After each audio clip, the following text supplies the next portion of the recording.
98.5 FM. The first hour of Sports Time is brought to you by Lexus of Memphis. Here are your hosts, Brett Stats Norsworthy and Bryant Dacus.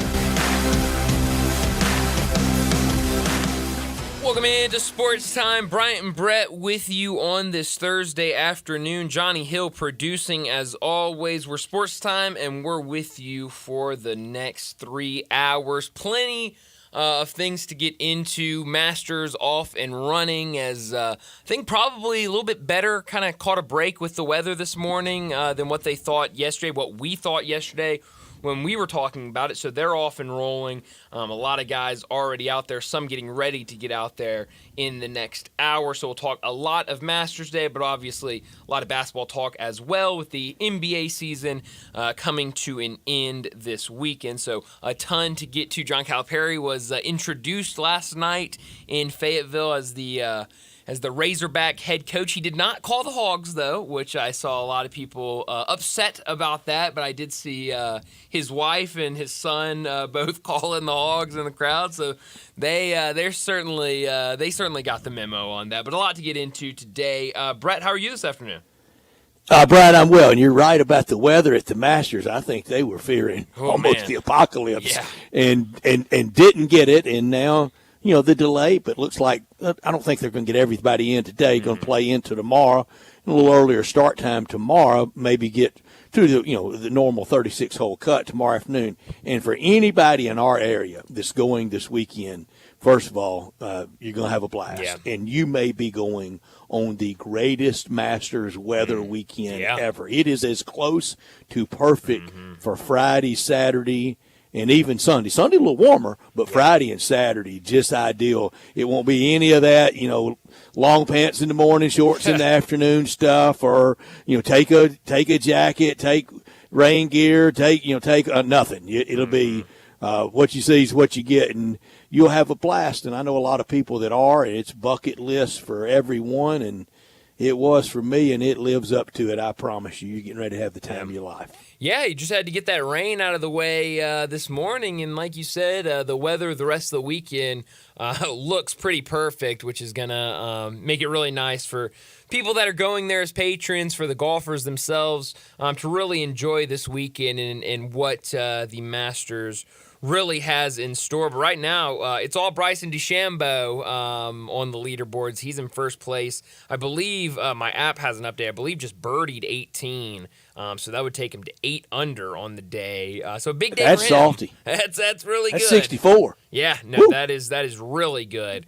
So he is by far the leader. Next closest, we've got a couple of guys at 4 under, but a huge day for Bryson DeChambeau. All right, so we're a little behind then because on TV right now he's teeing off on 18. Yeah. But you know that he's in the bottom of the hole for 3 on 18? Oh, I'm sorry. I got a tweet that said he had birdied 18. He birdied 17. Well, no, this had said he birdied 18, but they were saying if he birdies it, they deleted the tweet and retweeted to phrase it right. He's at 7 under now. Still Yes. a great score.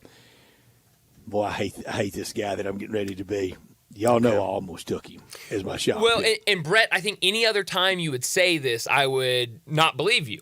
But you did say yesterday, off air, you told me, and I believe Johnny was also in there. He told us. That you were going to take DeChambeau, but then you kind of got scared away a little bit at the last second and decided to go with Cam Smith.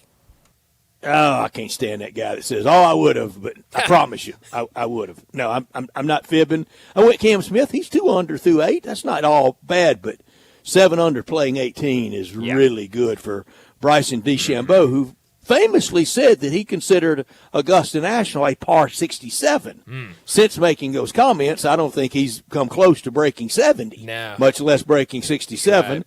So maybe he's got it in going this week. Our picks all so far pretty good. Johnny has John Rahm, the defending champ, 2 under through 9. Scotty Scheffler, the pro John Gowen's got him. He's 2 under through 8. Cam Smith just mentioned 2 under through 8. Tony Finau 1 under through 13. Will Zalatoris 1 under through 10. As is Matt Fitzpatrick, Bryant. You have him. Yep. Will Zalatoris is John Gowen's shot pick. Tony Finau is Johnny Hill's shot pick. Adam Hadwin 1 under through 4. and Brooks Koepka yet to tee off. He tees off in about a minute and a half. Yeah, so, I mean, it's been a good day in terms of picks for us. It's been a good start to the Masters. We'll see if that continues to hold, but certainly when you've got those heavy hitters towards the top that we pretty much picked with our first picks, it's going to be a pretty good weekend, I think. Never did I think Masters conversation would naturally turn into O.J. Simpson conversation, but it is today with the passing of the Pro Football Hall of Famer, 76 years old, O.J. Simpson, passed sometimes yesterday, last night, announced this morning by his family on his Twitter site and on his Instagram site. And it is ironic that it's on a day of golf because on that famous day of the slow speed chase, that was a Friday. Brian, guess where I was? You were on these airwaves, I know for sure. I was right here on WHBQ that day. Paul Hartledge and I were on the air together, and it was the Friday of the U.S. Open. In fact, that was Arnold Palmer's final round in a U.S. Open. That was that year at Oakmont, which is kind of at home for him near his beloved Latrobe. And it was also the day of an NBA Finals game. The New York Knicks playing that night against the Houston Rockets. And NBC's coverage of getting to an NBA Finals game went split screen with the very famous, infamous slow-speed car chase since that time. And let me tell you what we're not going to do today. You can blast me, text me, all you want. What we're not going to do today, we're not relitigating the murder case. No, thank you. We're not. But something else we're not going to do is if I today speak of him in a football sense, do not think I am at all looking over what surrounded the 1994 famous murder case. I'm not. I've got pretty good, real good common sense. But since June of 1994, it's been almost impossible to speak of O.J. Simpson in a football sense. He lost that. He lost that with everything that went on through that. Now, we were not in these studios that day in 1994, but we were I'm sitting right where you were sitting. Yeah. Desk was faced a little bit differently on the day of the acquittal, and everything that went with that, I fully know and fully recognize, did then, do now. But O.J. Simpson was a great football player. I have not seen anything official from, as he would always refer to, Southern Cal, USC. He would never call it anything differently than SC. I have not seen anything from SC's official Twitter site today. Have you? I have not, no. I'm going to check right now in case I missed it, but you're right. I have not seen anything from them. There's a great story at ESPN.com today by Ryan McGee of the case of the two Heisman trophies, the actual bust, the actual literal trophies that were O.J. Simpson's. That's the way the Heisman, the way they do it. One goes to school, one goes to the winner, and there are a lot of Heismans out there. Sure. And through the years, a lot have shown up at some different places, but he is famously involved in the civil case years later by the Goldman family, the decedent, one of the parents of the decedent of Ron Goldman, who was killed that night. But O.J. Simpson, when he rushed for 2,000 yards in 1973, you got to remember he did it in 14 NFL games. Yeah. Years later, when Jamal Lewis did it, and who was the good running back for the Titans? Not Derrick Henry, but before that, from East Carolina. I'm sorry, I can't remember. Chris Johnson. Chris Johnson. Chris Johnson. Thank you, Johnny. Chris Johnson. When they all did it, that was 16 and 17 games. And it was quite an achievement for him in that game to pass Jimmy Brown, single-season record, and then later in that game to go over 2K in 14 games on a muddy, frozen track at Shea Stadium that day for the Bills over the Jets. But he was quite an iconic figure. He was when I said the other day that Ben Crenshaw was kind of the de facto den mom of the Champions Dinner. O.J. Simpson was the face of and the announcer of and basically in charge of the Heisman Trophy until the mighty fall, and his place in football history and in pop culture, American history will live on. Yeah, no, absolutely. And I mean, I was shocked. I did not even know about his cancer diagnosis, and I completely missed that. And so I was very shocked when I saw the news this morning when I woke up. But yeah, I mean, certainly a very complicated and controversial figure. But you can't take away what he did on a football field. And just the mention of really incites a lot of people. Again, I'm not trying to diminish what occurred that night, but I'm also not going to relitigate it. Right. No, I think that's a good idea. I don't mean to change the subject back to the Masters, but yesterday you brought up a lot of odds from betonline.ag, and one of them was, what would Tiger Woods do first, birdie or bogey? And I'm happy to report on his first hole he has birdied. So Tiger Woods with a 1-under start to the on day the hardest Augusta. Opening hole in all of major golf. Yeah, so. and he striped it. Did you see the throng around that tee box ready for him to hit today? I mean, people hanging off the deck of the clubhouse and around the green and around the tee, and there's the tournament practice green right there by it. And what is so surprising that people have been can relate to this, people that haven't that are going will verify. It is really tiny up there around that clubhouse area.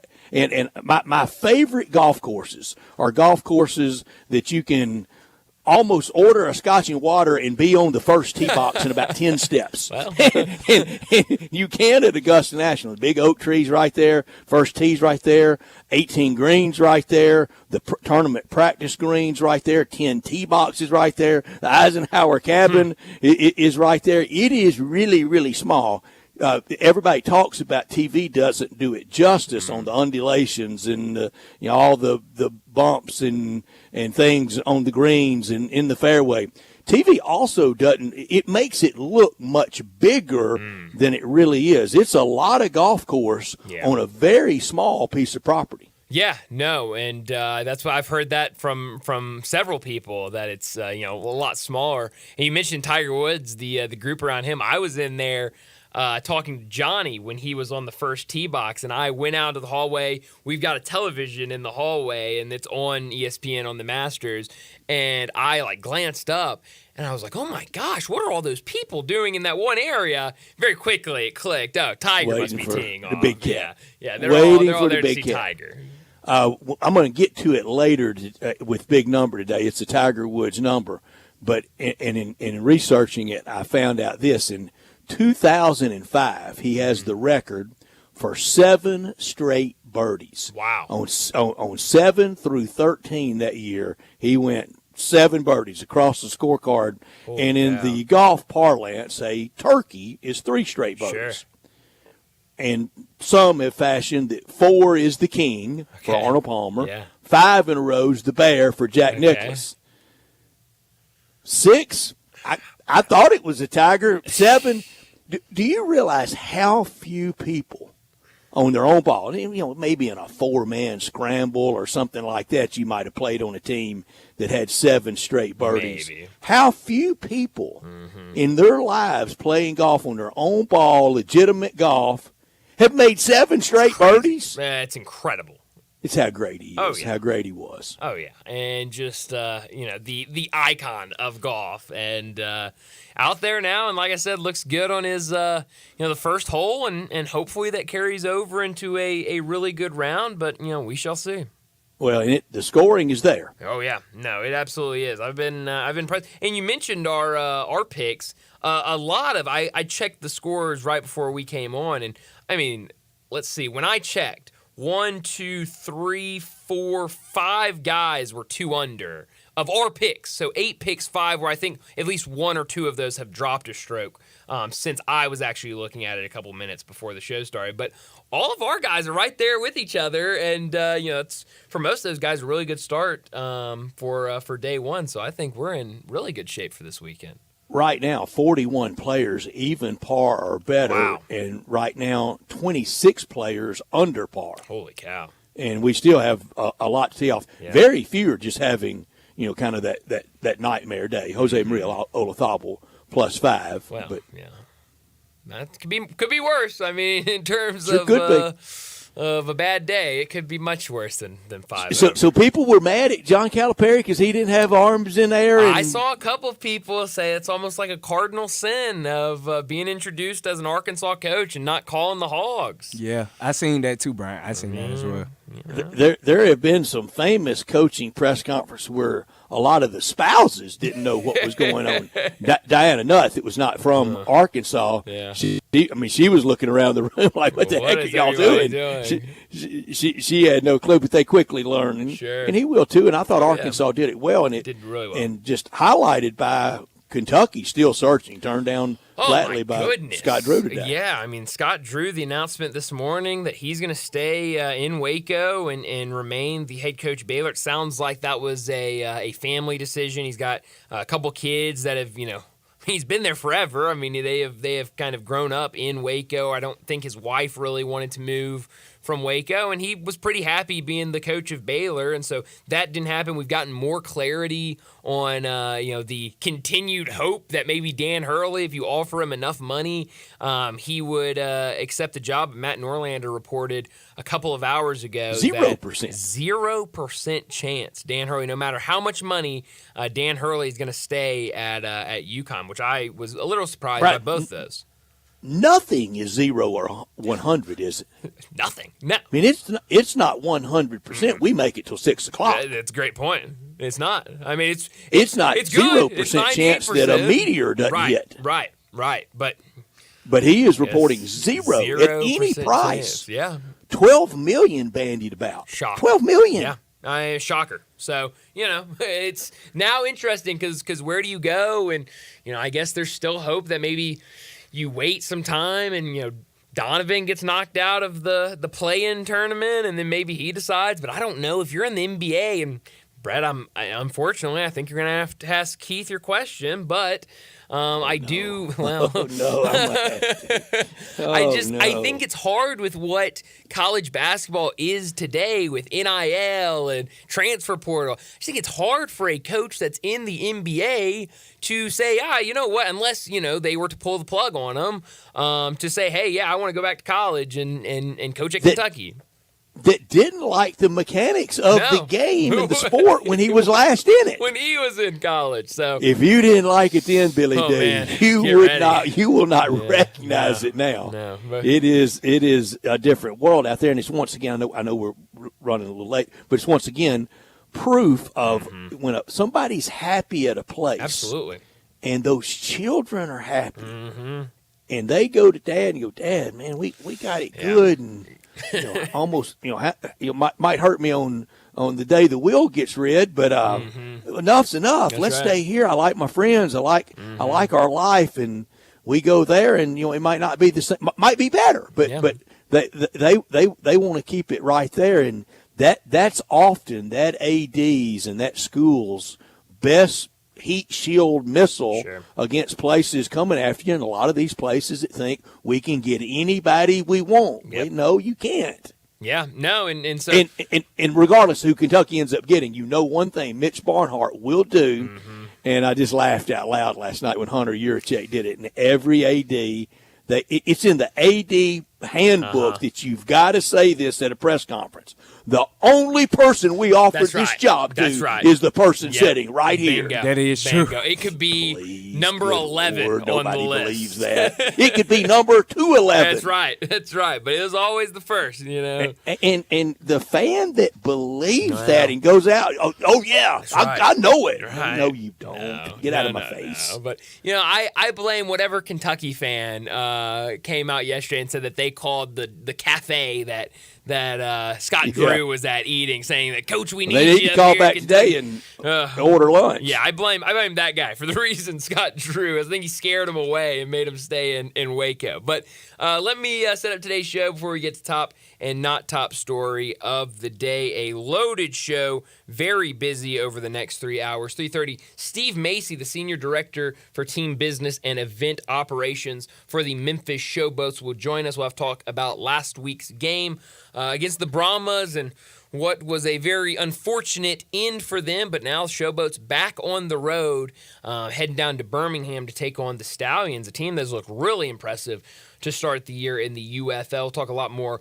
with Steve Macy in our next segment. 3:45, we'll get back to the Masters, give a little Masters update. By then, we'll have a lot of guys who will be out there that have not teed off yet. We'll have a better idea of where things stand at 3:45. 4 o'clock, Keith Smith from Spot Track and the Front Office Show. He'll join us to talk the NBA as we're only a handful of days left in the regular season, and a lot of spots in these standings still need to play out. So it was a big game last night between Denver and Minnesota, and a couple big games tonight as well. So we'll talk all of that with Keith at 4 o'clock. 4:30, we'll talk baseball. How about the Royals going out there and hanging 9 in the first inning against the Astros? I mean, incredible. I could not believe that when I saw it. They don't let up. No, they don't. And I was late to getting to a screen, and when I turned it on, it was 9-0 in the first inning. I could not believe it.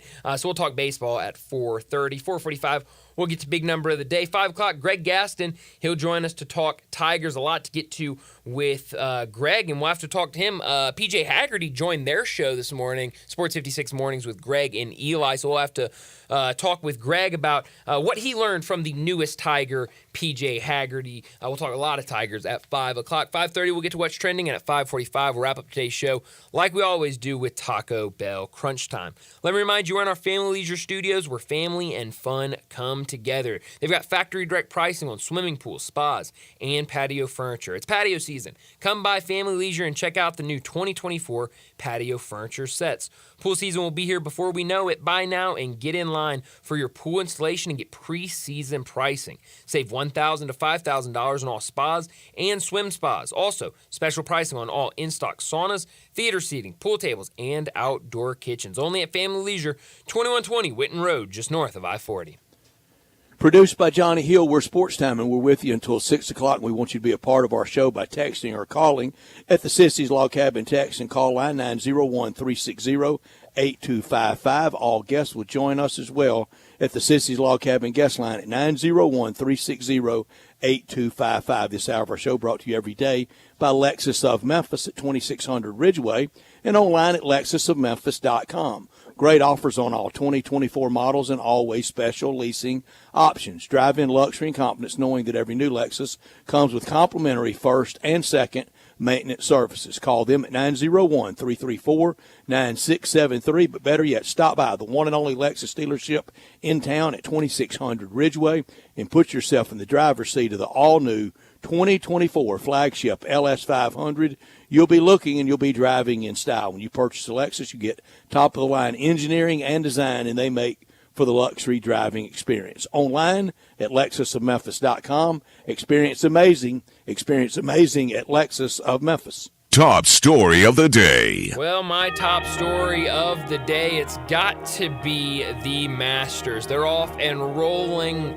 Watching the television right now, looks like Brooks Koepka just bogeyed one, so he'll start at 1 over. Boo. Yeah, Brett doesn't like that, as that was his first pick off the board yesterday. But it's always fun when the Masters rolls around, and we were talking about it yesterday. We didn't really know what time they would be able to get going today. With a lot of bad weather rolling through the area, we thought, looking at radars and what people were saying from the Masters, what weather people were saying in the area, sounded like maybe they wouldn't be able to get out there until early afternoon. But the weather came in and got out in a pretty good time, and I think really played out for the Masters better than they thought it would. The first group got out there around 10 o'clock this morning, and we got off and rolling, and it looks like, might not get everybody in today, but they will get a lot more golf than I thought they would get in yesterday about this time when we were talking about it. The leaderboard,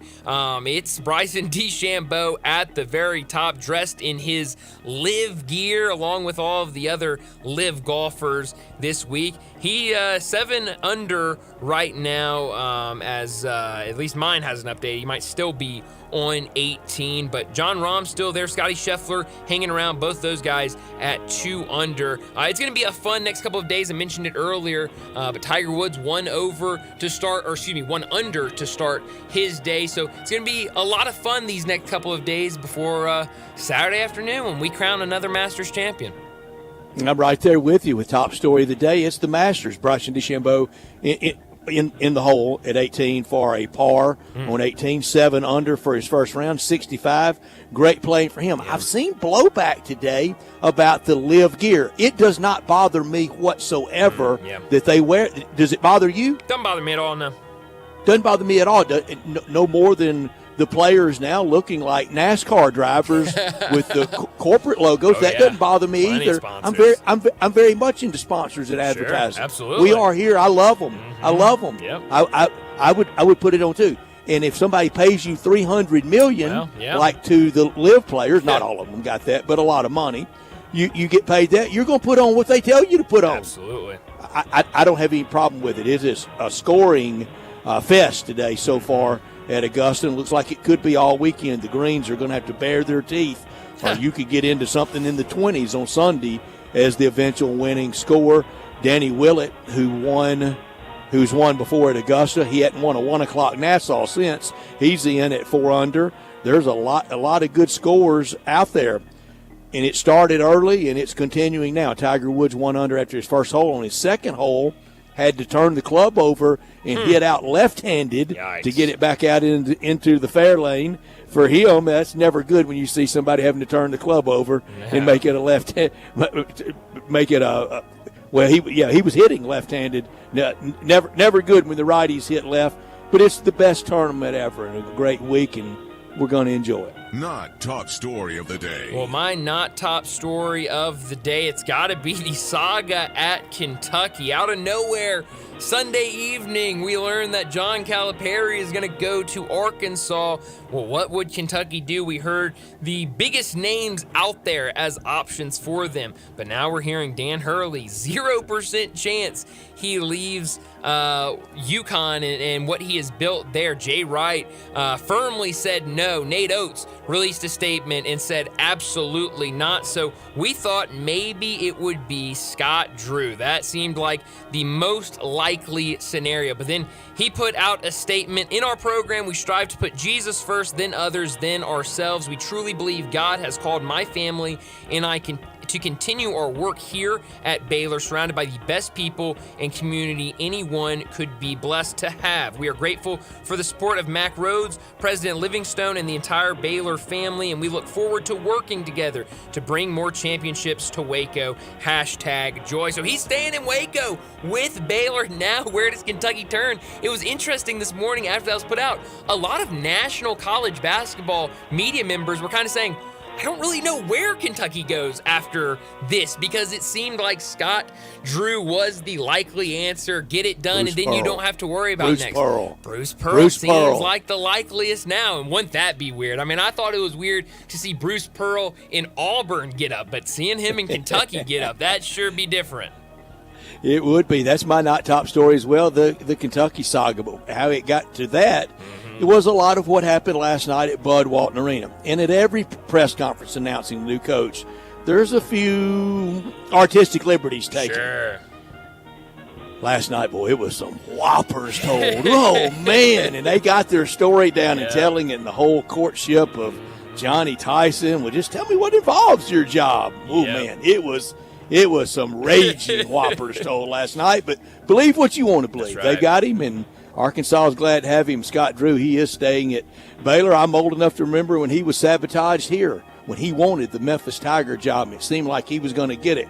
Pretty decent guy, it feels like. He never any probation, never any trouble there. He stayed there, seems pretty loyal, and we know he's a good coach. Won a national championship at Baylor. Now he's passed on Kentucky. Just imagine being a part of the group that sabotaged him here to hire Jolly Josh. Look what could have been prevented. Yeah. How would you like to live with that you were part of those saboteurs? Yeah, no. I feel bad, man. Yeah. I would feel really bad. I don't think they do, but I would. Yeah, no, I would as well. Well, I'll do it for top and not top story of the day. Let's go ahead and get to a break, and when we come back, we're talking showboats with Steve Macy. Add a little fun to your lunch break. Join Johnny Radio for Sports 56 Happy Hour from 11 to 1 every weekday on Sports 56 and 98.5 FM. This is hard to believe, but the Hyundai Santa Fe is actually better? I know, that's crazy, isn't it? The 2024 Santa Fe is new, top to bottom, and even better than before. It's almost as big as the Palisade, so roomy, and now it's got a standard third row. Everybody's clamoring for that. And it's the best SUV when it comes to the ride than ever before. You know how with SUVs you love it because you're sitting high, but you don't get that luxury kind of ride like a sedan? You do with the 2024 Santa Fe. It's the best riding SUV ever, and it's quiet. It's the ultimate family car. All you've got to do to be sold is to test drive it. The people at Homer Skelton Hyundai are saying, come try it. You'll love it. Homer Skelton Hyundai, right at the corner of Highway 78 and Craft Road. First exit in Mississippi. Go see the ultimate SUV, the 2024 Santa Fe. 36,000, the number of businesses which have upgraded to the #1 cloud financial system, NetSuite by Oracle. 25. NetSuite just turned 25. That's 25 years of helping businesses streamline their finances and reduce costs. Because your unique business deserves a customized solution. That's NetSuite. Learn more when you download NetSuite's popular Key Performance Indicators checklist absolutely free at netsuite.com/herd, netsuite.com/herd. Chris Price, it's so good to see you. And you have a new business? Yes, Dave. MetroBuildersMemphis.com. Have you noticed water stains on your ceiling? With storm season here, take a walk around your home or business and look up. Make sure there are no water stains signaling a leak prior to the heavy storms coming in. If you do see signs of water, call me. My team and I will come out, diagnose the problem, and prescribe a fix. Our team of Hague-certified inspectors are waiting to assist with any inspection or repairs you may need. We have 3 crews dedicated to repairing roofs in the Mid-South. As certified Owens Corning and Mule High dealers, we offer 20-year, no-dollar limit labor and material warranties that offer hassle-free ownership. That's our hassle-free ownership guarantee. Allow Metro Builders team of professionals to assist you in maintaining your property's integrity and value. MetroBuildersMemphis.com. Your local commercial roof experts. Ask about our commercial roof maintenance agreements. Protect your investment with MetroBuildersMemphis.com. Call me. 901-375-1717. That's 901-375-1717. 375-1717.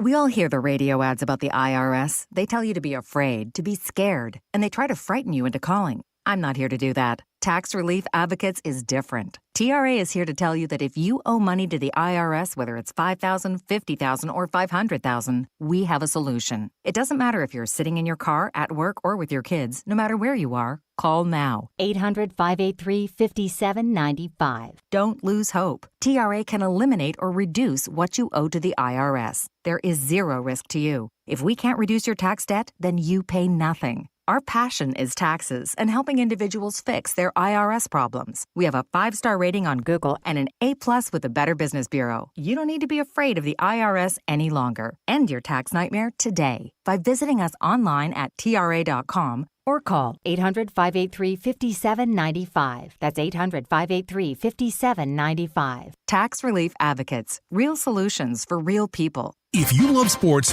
and Mexican food, you can get the best of both at Los Cabos Mexican Bar and Grill on Summer near Graham. Watch all the big games on all the big TVs on all the walls at Los Cabos. And enjoy premium tequila shots anytime for just $5.50. Celebrate every day with lunch specials from 10 to 3 and happy hour from 3 to 8. Lunch is just $6.75 to $10.99 and margaritas start at $3.99. Experience real Mexican cuisine along with great sports at Los Cabos on Summer near Graham. Now back to Sports Time on Sports 56 and 98.5 FM. This hour is brought to you by Lexus of Memphis. Here are your hosts, Brett Stats Norsworthy and Bryant Dacus.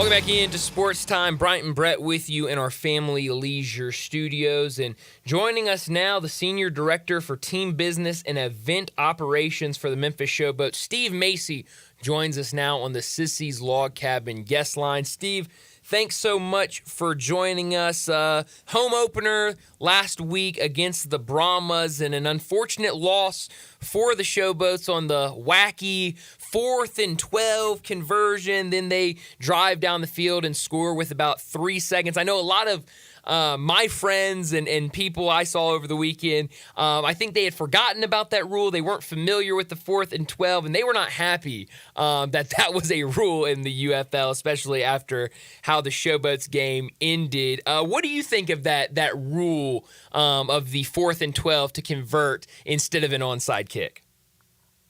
You know, I had someone mention to me, and I think they were right. They go, "Boy, I bet you hate that rule today, but if it was the opposite, you'd love it." Exactly. And I think that's probably the best way I could do it.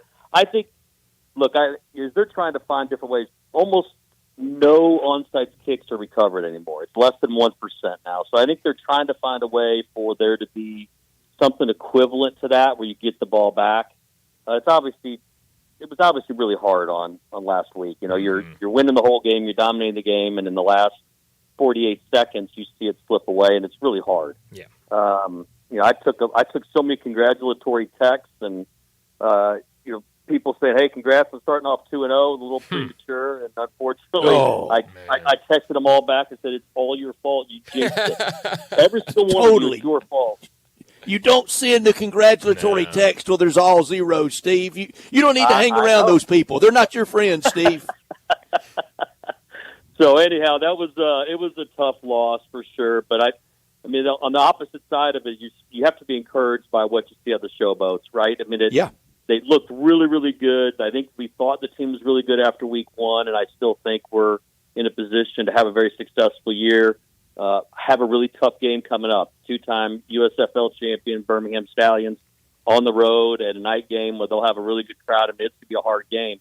But I think we'll learn even more about how good this team is. And I think they're going to compete really well.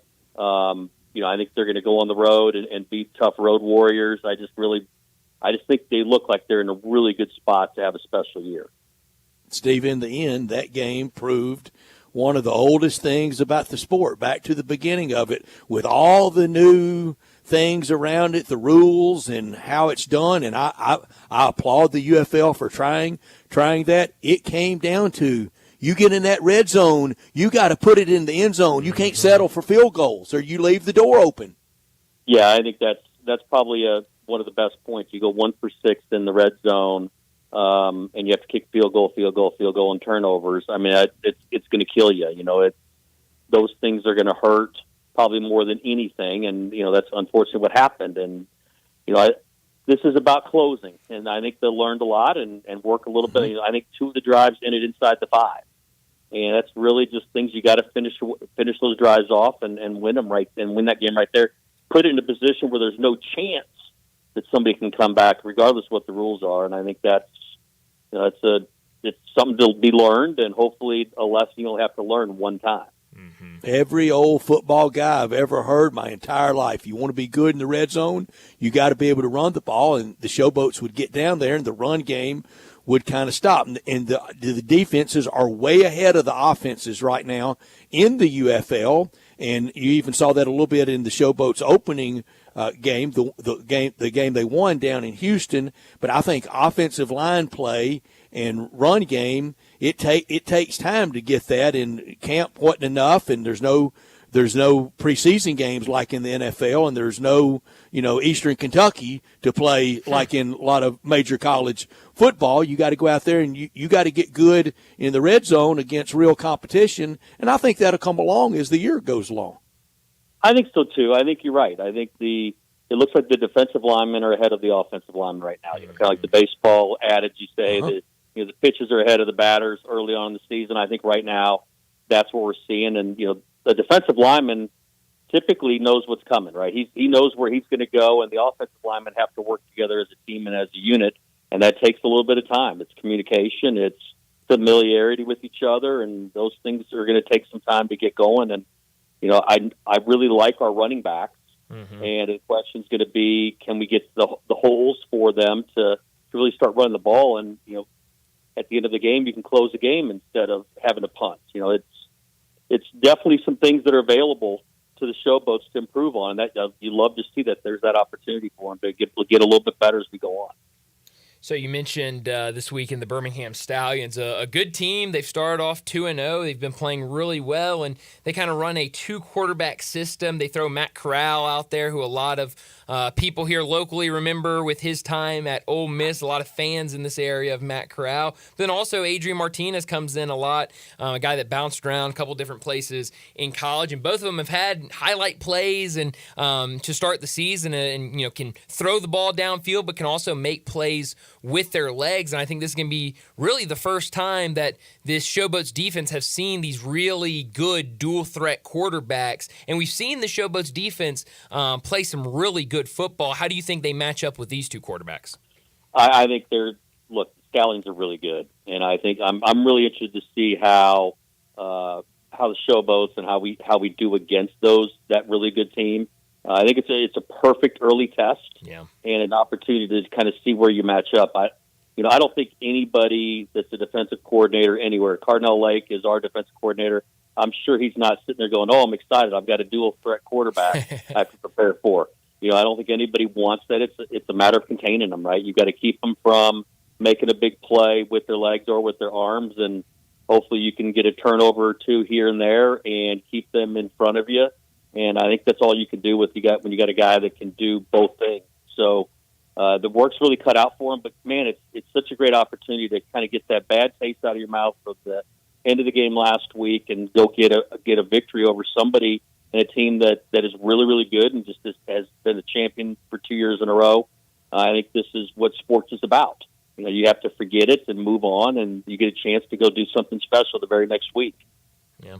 And Steve, this week on the road at Birmingham, and then next week on the road at St. Louis. And most observers of this league would say that those two teams, those two franchises, right now are the standard setters for this league. Birmingham franchise and the St. Louis franchise with their great crowds. When you get back home on Sunday, April 28th, a 2 o'clock kick that will be on Fox that day, and I think that will be a lot more conducive for a better crowd for you. And I know you were worried about it, but you don't make the schedule. You were worried about 11 o'clock, and it showed with the crowd. But I think 2 o'clock on Sunday with any kind of nice weather in a few weeks will be a lot better for a crowd.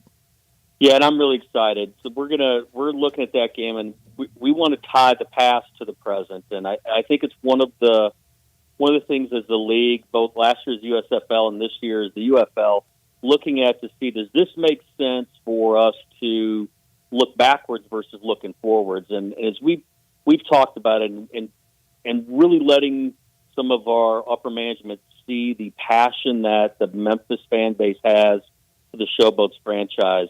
So on that game, we are going to honor Pepper Rogers and Reggie White. We are going to take the time to say, hey, this is part of who the Showboats are.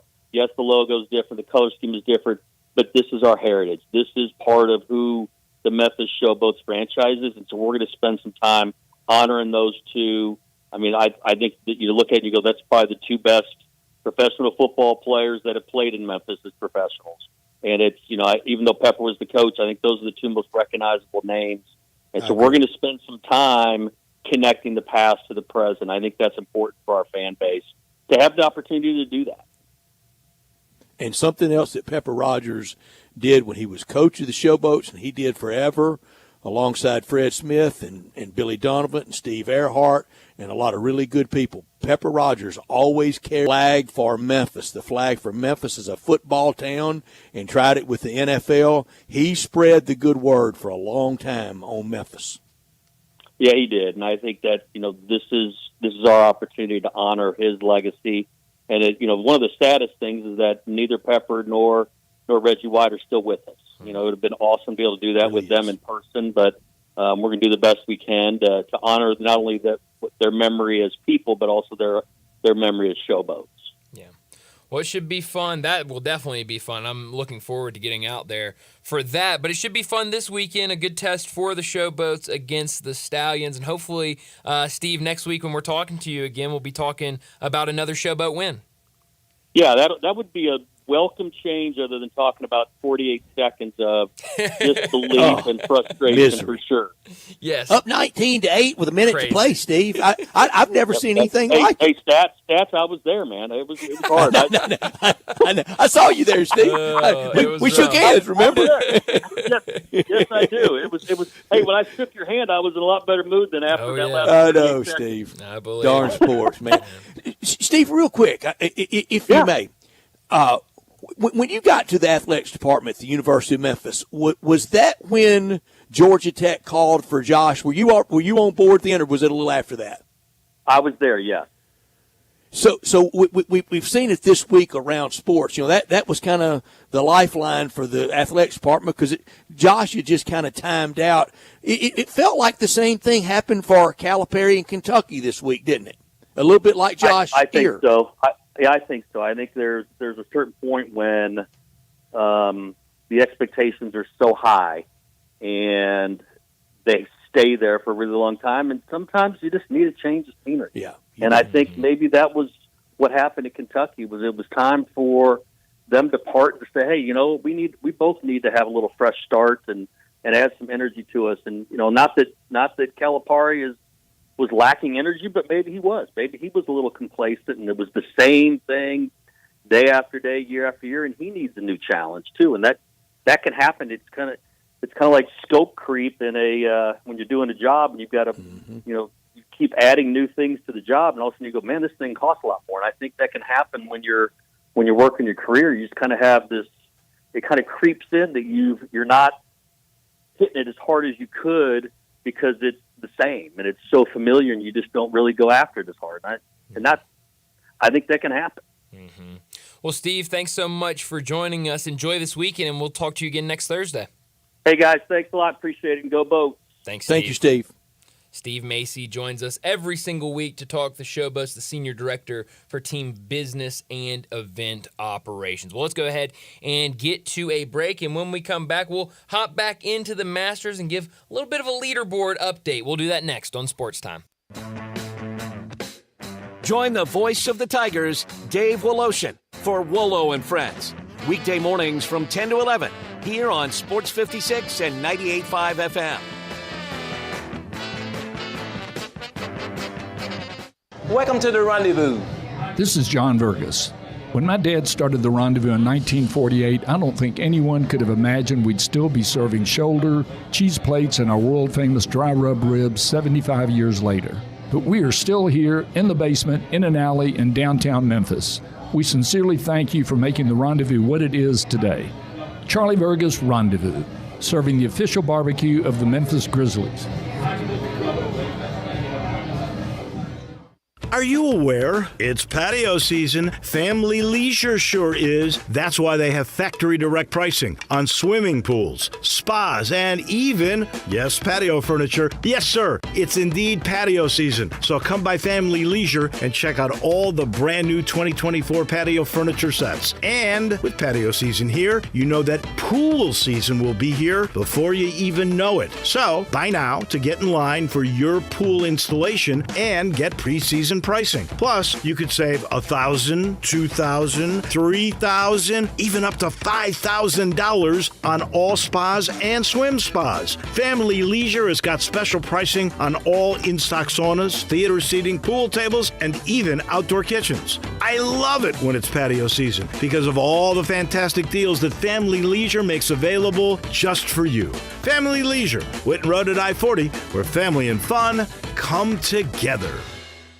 Bartlett Small Engine has been serving quality power equipment since 1970. They have a full line of power equipment, parts, and services for most makes and models. Bartlett Small Engines has the best brands in the power tool industry, and they're all American made. Bartlett Small Engine is your can-do store. 6780 Summer Avenue. Call 901-386-9779. Bartlett Small Engine has free pickup and delivery both at your home and curbside for lawnmowers, blowers, edgers, and any small engine. Call 901-386-9779.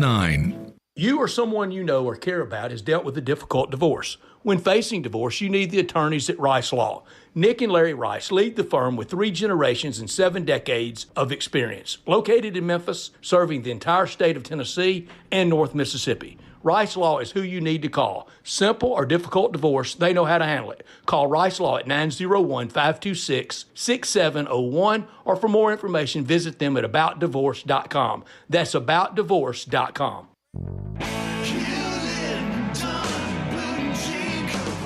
Hewlett & Dunn Boot and Clothing Company, we have it all. From handmade Amish leather belts, fine and casual clothing, boots, casual boots, work boots, fancy boots, and even safety-toed boots. Lots of cowboy hats to choose from, even Nebo lights, good-looking duck head dress shirts, duck head caps, shorts, and pants. Tons of jeans from Ariat, Wrangler, Devil Dog, and Kimes Ranch jeans. At Hewlett & Dunn, we have a great selection of Old South t-shirts and caps. Fine clothing from dress to casual to Sunday best. Enjoy choosing from UFO's orthopedic-approved shoes. Hewlett & Dunn Boot and Clothing Company. Boots of every size, every color, every skin. Great quality Western, work, and safety toe boots. Hewlett & Dunn Boots and Clothing Company. 111 North Center Street, Collierville. Hewlett & Dunn. Hewlett & Dunn, serving you and your family since 1961. Now back to Sports Time on Sports 56 and 98.5 FM. This hour is brought to you by Lexus of Memphis. Here are your hosts, Brett Stats Norsworthy and Bryant Dacus.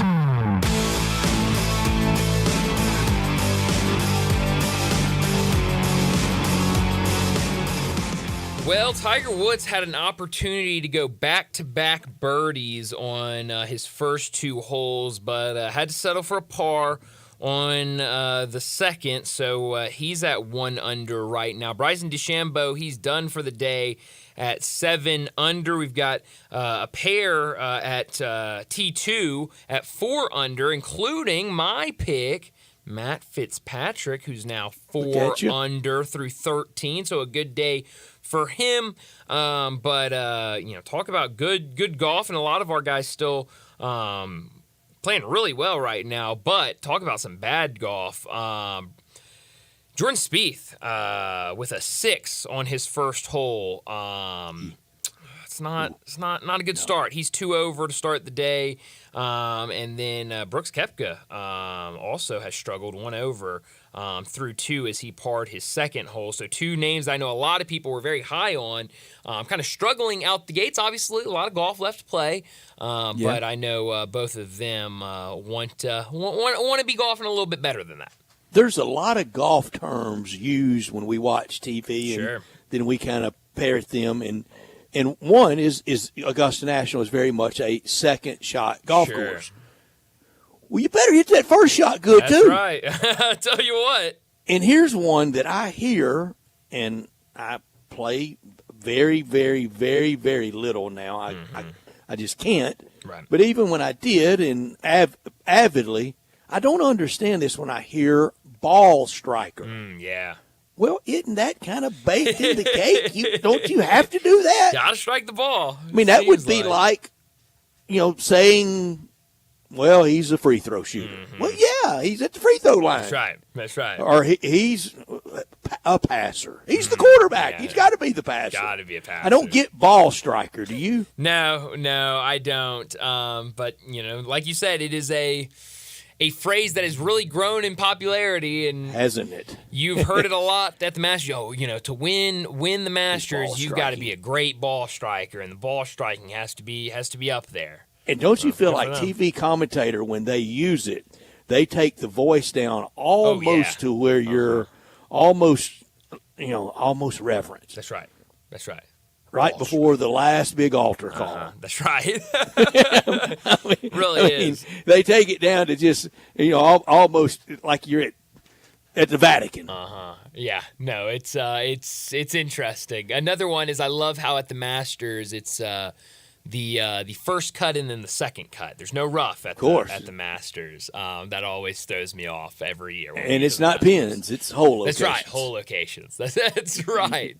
And the drone shots are just incredible. There's not a blimp there.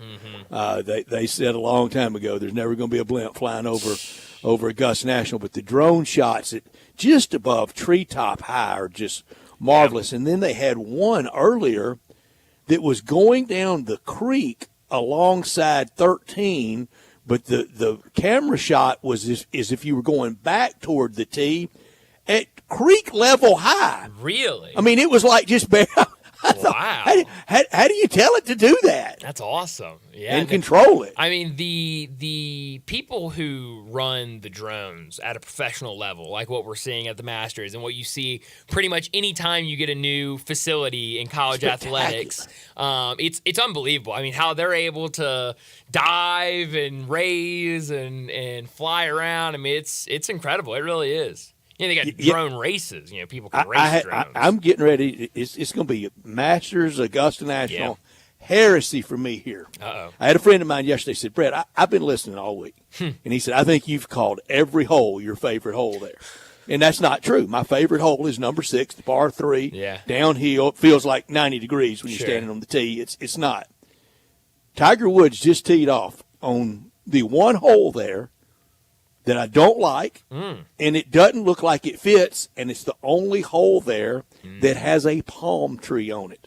The par 3, number 4. Interesting. I cannot stand 200-some-odd yard par 3s. Yeah. Well, good. I mean, that is kind of almost on anybody's golf course. Well, yeah, but that's almost sacrilegious on the first day of the Masters. Be talking about your least favorite hole. Well, I'd be kicked out of the Masters adoring club. I don't know. Hope not. I'm certainly not the president of that club. You're not the gatekeeper. No. As much as I love the Masters, Johnny, you're not going to kick me out, are you? Nah, I can't, Brad. I can't. Jeez. Well, but it's been a good start to the day at Augusta, and like you said earlier, Brad. I mean, Scotty Scheffler off the tee has been something. I mean, he's hitting out at places. He hit it past one walkway. You could see the marshal on the hole shaking his head like nobody's ever here. Crazy. I mean, and we've been saying all week, if he can putt, I mean, he walks away with this. Won't be close. I mean, it won't, especially as we get into the weekend. But it's a lot of fun. We'll give you more updates throughout the next 2 hours. But let's go ahead and wrap up this first hour break. And when we come back, we'll be talking some NBA with Keith Smith from Spot Track and the Front Office Show. We'll do that next.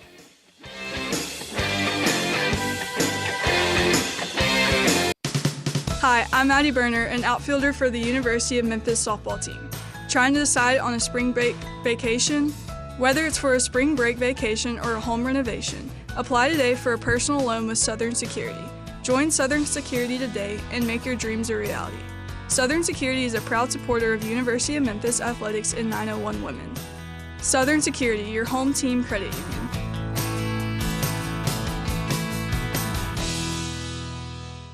Case IH is a proud supporter of the Mississippi Farm Bureau, and thanks to a membership benefits partnership, Mississippi Farm Bureau members receive a discount of up to $500 on every qualifying Case IH tractor and piece of equipment you purchase. This discount may be used with other promotions, rebates, or offers. So join Mid-South Ag Equipment and the Mississippi Farm Bureau and pocket up to $500 in savings. Call Mid-South Ag at 662-890-3141 to get your discount today. A good friend of mine often says that golfers are the best athletes. This is Sheldon Rosengarten with Marks Bensdorf Realtors. Now, I don't want to embarrass Ed by mentioning his name, but if you stop and think about it, he may be right. Just like the best real estate agent may not be who you think. Like a left tackle in football, a golfer hits it hard off the tee. Like a sprinter, the golfer walks down the fairway to reach his ball. Then like a quarterback who wants to connect with a distant target, the golfer hits the ball again, and in my case, again and again and again. So if you or someone you know is thinking of selling a home, draft your team by interviewing the players. Find out who will block that offensive lineman from knocking your deal down. And find out about the Shell Bucks option play. When interviewing, call or email me to find out why people often say, when you want the job done, call Shell Done. You can reach me at 483-0546 or memphisrelocate.com. That's 483-0546 or memphisrelocate.com. Do it now and don't fumble that ball. You've heard of James Gaddis Jewelers, but have you heard what they've done lately? everything. A tremendous selection of diamonds and jewels, gold, silver, and much more. Lots of watches, tons of custom-made jewelry, fine gemstones, bracelets, necklaces, so many choices. Romantics will love the one-of-a-kind estate and vintage jewelry. James Gaddis has experts to help you with wedding and engagement rings, plus 2 repair experts for fine watches and jewelry. Layaway and financing available. James Gaddis Jewelers at 4900 Poplar. Step up your wings game at East Coast Wings and Grill. With 60 wing flavors and 7 heat indexes, do you have what it takes to turn the heat on your wings up to insanity? East Coast Wings and Grill is family friendly with a large variety menu to satisfy the whole bunch. Sign up today for their loyalty program and taste the rewards. For every dollar you spend, you collect a point. Earn 100 points and receive a $5 reward. Next to Lowe's off Highway 64 in Bartlett, come try America's best wings at East Coast Wings and Grill. Ole Miss Rebel Yell is back. The Rebel Yell Hotline Radio Show is back on WHBQ Sports 56 and 98.5 FM. Every Monday night at 6, hear the latest news on your Ole Miss Rebels with Yancey Porter with 24/7 Sports, former Ole Miss defensive tackle Mike Fitzsimmons, Gordon Ford covering SEC Sports Call, and former Ole Miss baseball announcer Gary Darby. From kickoff to free throw to extra innings, your Ole Miss sports on the Rebel Yell Hotline Show right here Monday night at 6 on Sports 56, 560 AM and 98.5 FM. Your Mid-South Sports Station. Sports 56 traffic.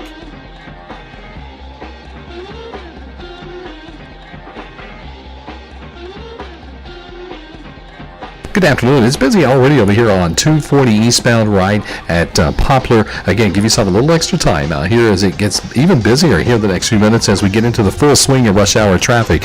It's increasing out of the Midtown area on 240 south here at South Parkway. It looks pretty good right now, 55 as you head south of Memphis down into DeSoto County. 24/7 reliable crane and rigging services right here in Memphis. It's Tomahawk Crane and Rigging. I'm Commander Chuck with your on-time traffic. We are Sports 56, WHBQ Memphis, and W253 DF Memphis, Flynn Broadcasting Stations.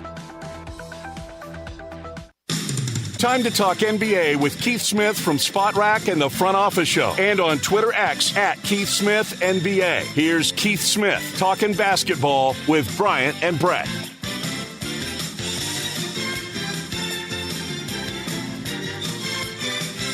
Welcome back into Sports Time. Bryant and Brett with you in our family leisure studios, and we got to talk some NBA as we're coming down the home stretch of the regular season. No better person to talk the NBA with than Keith Smith. He joins us now on our Sissy's Log Cabin guest line from Spot Track and the Front Office Show. Keith, thanks so much for joining us. I want to start off with the big news that Giannis Antetokounmpo has been officially ruled out for the last 3 games of the regular season with a calf strain. And this is big for this Bucks team because right now they're only a game and a half ahead of the New York Knicks, only 2 games ahead of the Cleveland Cavaliers. What does this mean for the Bucks through the rest of the regular season? And then what does this mean once he comes back, if he can come back, at the start of the playoffs? Yeah, I think the rest of the regular season, it will be what it'll be. I think they're gonna do what they can to try to stay in that 2 seed, but they drop down to 3. That's just kind of the way it goes. But I think the much bigger, more important question is, what does this mean for the playoffs? Yeah. This is a second year now where you're looking at these limited, potentially, maybe out. He was missed time in that Miami series. They got behind the 8 ball and couldn't rally, and that was it. And then their season was over very unexpectedly in the first round. And we're kind of, again, with this Bucks team that never really formed into what they wanted to be this year, whether it was guys in and out of the lineup or just kind of a bunch of uneven play. Now we're sitting here, all right, where is this all going to go? And if they don't have Giannis, I'm going to tell you, there's going to be a whole lot of people, whether it's Philadelphia or Miami, or there's definitely those two that might be picking the upset again in the first round. Keith, on the Achilles injury, we know what it used to be. It was a career ender, and we've seen so much medical advancement in the technology. Do they have a test that, never mind before the first sign of injury, like a player that seemingly is fine, can they do a test and see the strength of good or bad Achilles? They can. One of the things that they look at first is it fully intact? And then if it comes back, it is fully intact.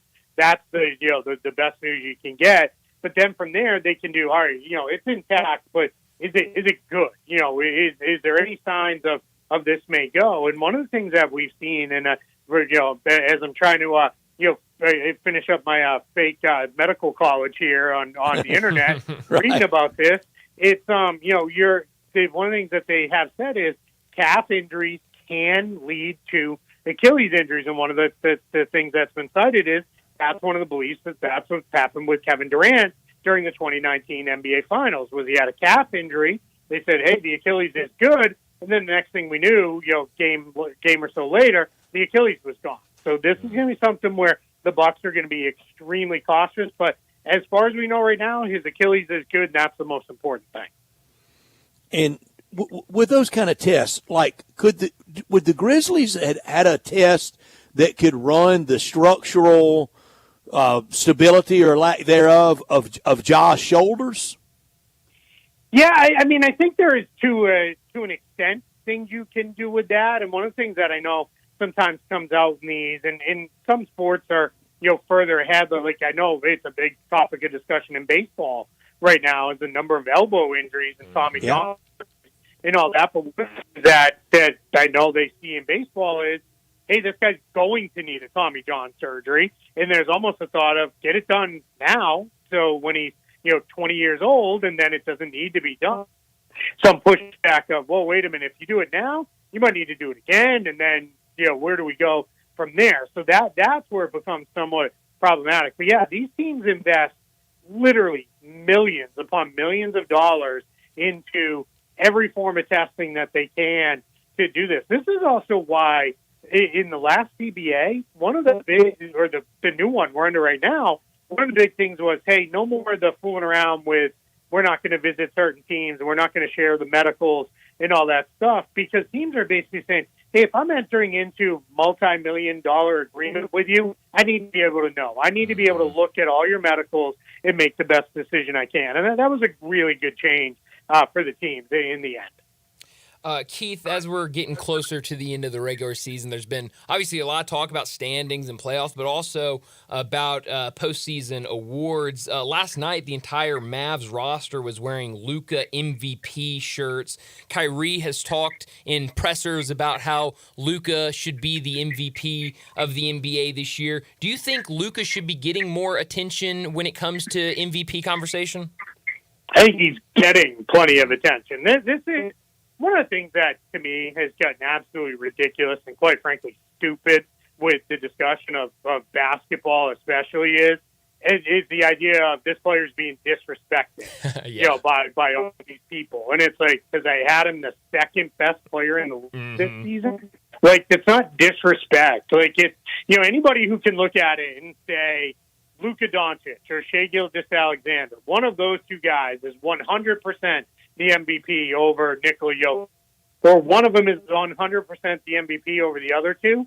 It's just, I don't know how. Like they're all very, very good players, and in a lot of other years, they'd be very deserving of winning the award. And I also don't like the whole, for history's sake, we have to, make sure this guy gets an MVP because we want to make sure. Like, that's not how it works. It's the best player for this season. I get it. I'm not naive enough to not. There have been a few lifetime achievement MVPs handed out, during my time, as a fan and covering the NBA. But yeah, it's just gotten really tough. So I think Luka gets plenty of love, for the MVP. I just think you've got a very loud Mavericks fan base that's also combined with a very loud Slovenian fan base that have come in and basically said, hey, unless you're saying he is the MVP, you're wrong, and here's all the reasons you're dumb for it. Yeah.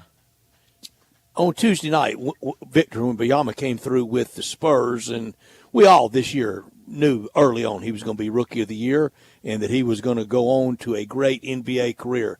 When I was watching the other night, Keith, I was thinking, could he make $1 billion in his NBA career in salary, in just NBA salary? Yeah, absolutely can. I mean, we're approaching, we're not too far away from a player signing the first, $400 million contract. It's going to come. Jaylen Brown got really close, but we're going to get there. And then, for a guy like Victor Wembanyama, who came into the league as, almost as young as you can, he's going to come in and he's basically going to get into to a spot where at this point, I think we should probably pencil him in for a designated player extension, because I'll be shocked if, a few years from now, if he's not one of the best players in the league and, at the top of all NBA balloting, maybe even MVP. By that point, he might be in that discussion. So I think you're in a spot where we're going to see Wembanyama definitely, get the designated max extension for 30%. Then he'll get to 35 after that, and then we're just building from there. So yeah, I mean, he probably will be the first guy, I would say, very likely to earn $1 billion just in salary, because that's just how close we're getting all the season. So his next deal, when can he get that next extension? What will that be in dollars? Yeah, it's a little too hard to know right now, because the TV deals are very murky. The new media rights deals, and the NBA has been very conservative with their projections for next year. But we're looking, somewhere in the range of, if it bumps to the 35 or 30% of the max, we're looking at a salary that's going to definitely start, over, probably in the range of 45 to 50 million just in year one. So you're talking that first run of that contract, you're talking that's going to be close to $400 million alone on that deal a few years from now, because he won't be able to drop into that till the start of his fifth season. So we got a ways to go. But yeah, it's very likely he'll earn $1 billion in salary. Keith, I don't mean to jump too far ahead to the offseason, but quite frankly, here in Memphis, I think most people have been talking about the offseason since the All-Star break, maybe even since earlier. January. Yeah, so it's been the offseason for a while here, and a lot of talk on social media around town has been what the Grizzlies can do at the center position, and a name that I've seen a lot of people throw out is Hartenstein with the Knicks, but he's come out multiple times and said that he kind of preferred to stay in New York if they can make the deal work. Grizzlies fans obviously need a center, or kind of looking for who could fill that void at center going into next season. Do you think this is a pipe dream for Memphis fans to go out and try to get a guy like Hartenstein? Is that something that you think Grizzlies fans should put behind them, or do you think that could happen, and what are the probabilities that he's back with the Knicks next year? Yeah, you hear Hartenstein, and the other guy you hear mentioned a lot is Nick Claxton of the Nets, because they're both unrestricted free agents. The challenge is Memphis is already wildly expensive, and they're not going to have cap space. They're probably not even going to have the full non-taxpayer mid-level, so I don't think they can afford to sign either one of those guys.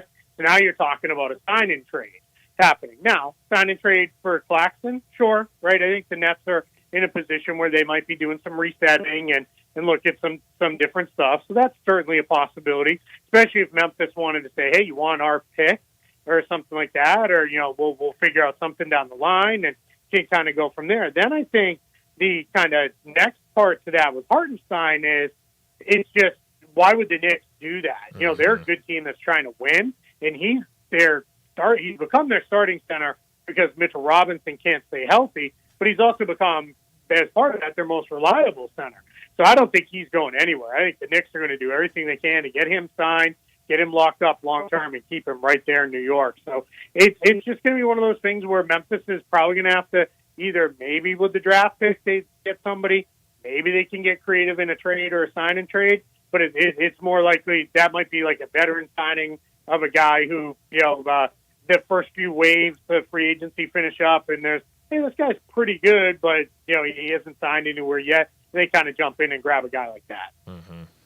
Keith Smith, our guest, he's with us every Thursday, and we sure appreciate it. And he's with us on the Sissy's Log Cabin guest line. Watching that national championship game, the battle of those big men, Bryant and I the next day we didn't think Klingon did anything to hurt himself. Did Zach Edey do anything to really advance his draft stock? Because it feels like there's a wide variance in between where Klingon will go and what all these mocks say that Zach Edey will go. Yeah, the difference is Klingon is the guy I think teams feel like you can plop him in, and he can give you 10, 15 minutes right now. in the league. I think they're different players, but I think there's a sense he could do kind of what Derek Lively did for the Mavericks this year, which is just, hey, you're just going to play him, ask him, protect the rim, rebound, and run to the rim on the other end of the floor, except Klingen's already he's an okay passer. Like, he has good passing sense, and he can also shoot a little bit. He's got a little bit of range on his jump shot. So that's why he thought of as much more ready. Now, Edey, I think he helped himself throughout the course of the postseason in his final season at Purdue, the Big Ten tournament, then into the NCAA tournament, including the final game, where for long stretches of that game, he was the only one who really could get anything positive to go for Purdue as UConn really took control and then shut that down. So I think he's helped himself. I think you're going to see Zach Edey definitely be a first-round pick now, which that was not really on the table. Had he come out last year, definitely would not have been a first-round pick. And this year, there were a couple people who were saying maybe 25 to 30 in the first round. I think now you're looking at this guy being a late lottery pick. That's probably almost the back end of his projection. Yeah. Keith, we mentioned Luka earlier in our discussion, but you look at this Mavs team now. They beat the Heat by 20 on the second night of a back-to-back. They're now, 16-2 in their last 18 games, sitting in the 5 spot in the Western Conference, only a game behind the Clippers in that 4. If they can stay healthy right now, do you think this is a season that the Mavs can make that push to the finals? What's your kind of confidence rating in this team right now going into the playoffs? Yeah, I tweeted about them this morning that I'm this close to saying they can beat anybody but the Nuggets. Like that, like they're playing that well. They're playing really good defense, and they're going to walk onto the court against anybody but except for maybe Denver. And Doncic is going to be like, I'm the best player on the floor, and Kyrie Irving's going to walk up next to him and be like, yeah, and guess what? I'm the second best guy out here, and that's huge when you have two guys who can create their own stuff in the playoffs, where oftentimes the playoffs, they're about scheme and they're about adjustments, but a lot of times it's about, you make something happen. When everything else fails, can that guy go get you a bucket? They've got two of the best guys in the world to do that. So that's absolutely, a monstrous advantage that they have. Now, their challenge is going to be, I think there's this collective, Mandela effect that the Mavs beat the Clippers in the playoffs one year, and they didn't. The year the Mavs made that run to the West Finals, they did not beat the Clippers. They lost. They didn't play them that year. They've lost to them the other 2 times. And if Kawhi Leonard is healthy, that becomes really a coin toss. I don't think home court advantage matters very much for either team. I think it just comes down to who's healthy when we get there. If Kawhi's not healthy, I think the Mavs will beat them. But then the challenge now is, looks like Denver is probably going to be the 1 seed, and now you're running into the Nuggets second round, and that's where it kind of all goes a little too sideways. But if they can avoid Denver to the West Finals, let's go, because I think the Mavs will have a real chance. So you talk about Denver. You think they will win the West. 80 games in, 2 games left. Denver up 1 in the all-important loss column over Minnesota and Oklahoma City. You think Denver comes out of that? Who's second, who's third, and who will feel worse at third than at second? Yeah, I think I've kind of been thinking the Thunder will probably jump up into the 2 spot, and then Minnesota drops into 3. I felt like last night's game was going to have a huge. I had said this too. It's kind of fun watching the Nuggets collectively say, "All right, enough of this," and then just go win a game. And they went from 10 minutes to 2 minutes in the fourth quarter last night. That 8-minute stretch, they scored on 15 consecutive possessions. They came down and scored. There's nothing you can do with that if you're the other team. They just completely dismantle you, and then you feel almost helpless. And they took control and ultimately won the game. So I'll go Nuggets, Thunder, Wolves. As far as falling down to 3, I don't know that they're going to be all that upset, because that means you're probably facing maybe Phoenix, but it could still be the Pelicans or the Kings. That Pelicans-Kings game tonight is going to be huge for seeding purposes. So that's the challenge. Is there's all these people saying, well, maybe this team wants to finish here. And my counter to that is, great, tell me who's going to finish where on the other end of that seeding matchup, and nobody can tell you that right now. And if you finish 3, that means you wouldn't have to run into Denver until the finals, that would kind of be okay. Is there anything to the Timberwolves sale now scuttled to A-Rod and that group that their fans should be worried about and maybe jeopardizing them leaving that market? And what messed up the deal? It sounds like some valuation on potential contracts. Well, I'll answer the first part, them leaving the market. No, they're not going to move. They're staying there in Minnesota. Glenn Taylor has made that pretty clear multiple times. He even backed out of another previous sale because he thought there was a chance the team might end up getting moved. As to what ruined the sale of the team and controlling interest to Mark Laurie and Alex Rodriguez, who knows? That's gonna be what the lawyers are gonna have to figure out here, because Laurie and Rodriguez are like, hey, we did everything we needed to do. We should have it. So when Taylor says you didn't meet your deadlines, they're out. Now it's come out, which I think is probably a little bit of some white knighting going on of look at me, I saved the day. But we're hearing, hey, if they took over, they were going to cut payroll. And that meant it wasn't just, we're going to have to move one or two guys. This was, we're going to cut about 20 to 30 million in payroll. And that was going to mean a couple guys are going to go, like big, important players. Maybe Karl-Anthony Towns, maybe Jaden McDaniels, maybe, Rudy Gobert, something like that. Like they were going to have to make major decisions to do that. And the thing that's unfortunate is this is a Wolves team that hasn't had a ton of success in their franchise history. They've had one year where they made it past the first round of the playoffs, and that's a beloved 2004 team led by Kevin Garnett, where they went to the West Finals and gave the Lakers a real run. Since then, it's been a lot of years not even in the playoffs, or they got bounced in the first round. And what's really challenging, I think, for the Wolves is we should be standing here today celebrating what an awesome season, and they've got Anthony Edwards and Cat's coming back, and man, things are as good as they've ever been in Minnesota. Instead, we're talking about, the GM has an opt-out, and he may leave because things are so messy. And the sale is a mess. It's really not good for where things are, considering what we should be talking about with them right now, but kind of put themselves in this position. Yeah. Keith, I read something yesterday. It was in one of the kind of Cleveland Cavaliers blogs on one of those websites talking about J.B. Bickerstaff and his job security, that supposedly there have been some people in the NBA that have come out and said that his job is not as safe as some people might think, and that there are people inside the Cavs organization that are a little disappointed, a little upset in how he's used Garland and Donovan Mitchell and maybe the lack of offensive production this season. What have you made of this year for the Cavaliers? They're sitting in fourth right now.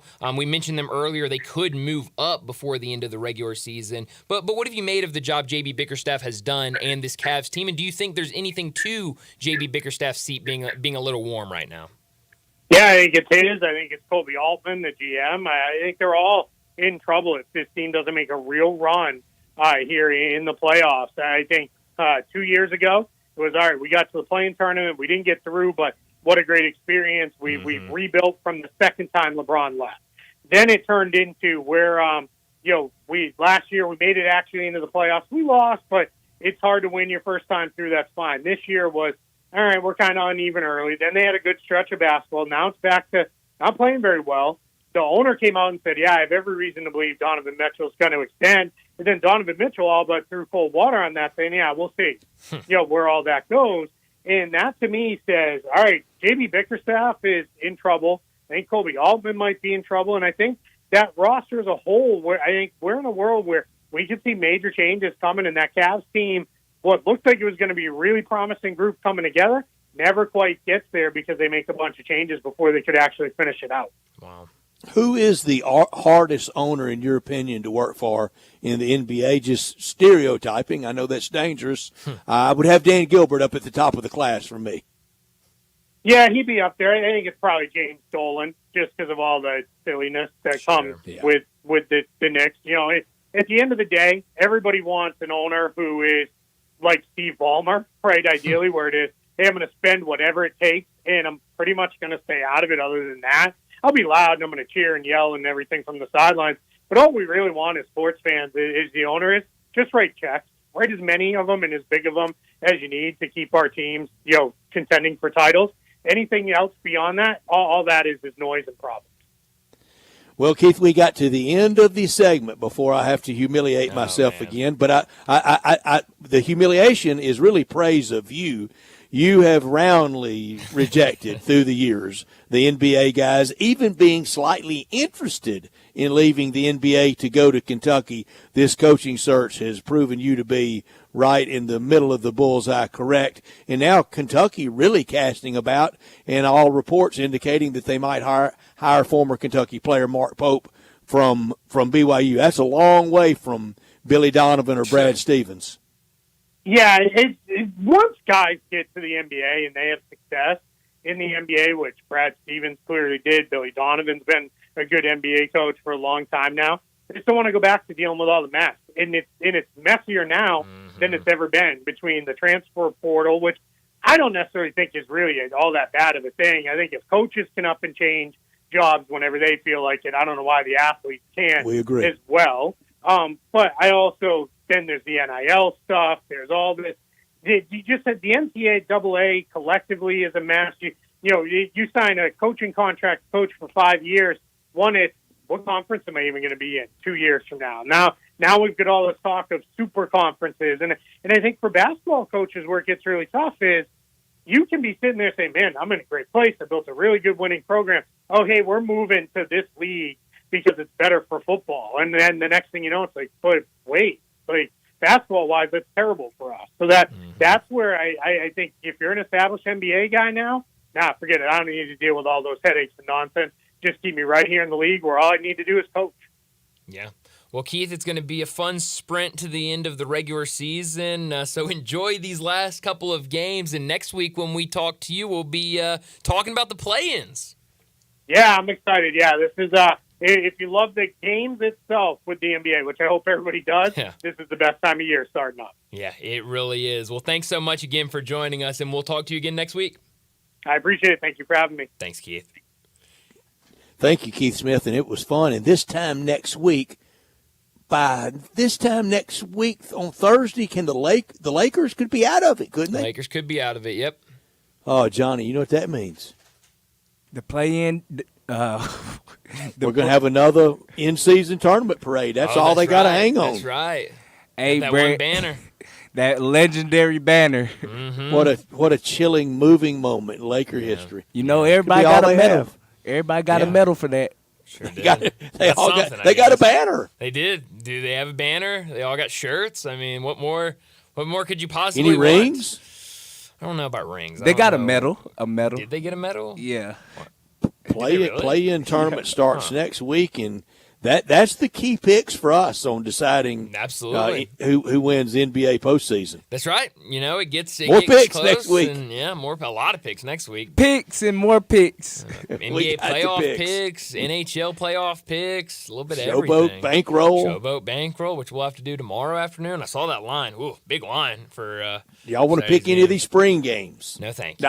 I kid. No, thank you. No, thank you. But let's go ahead and get to a break. And when we come back, we've already had some Major League Baseball action today, some games postponed for today, as well as weather is just playing a factor in a lot of different sports. So let's get to a break. And when we come back, we'll talk some baseball.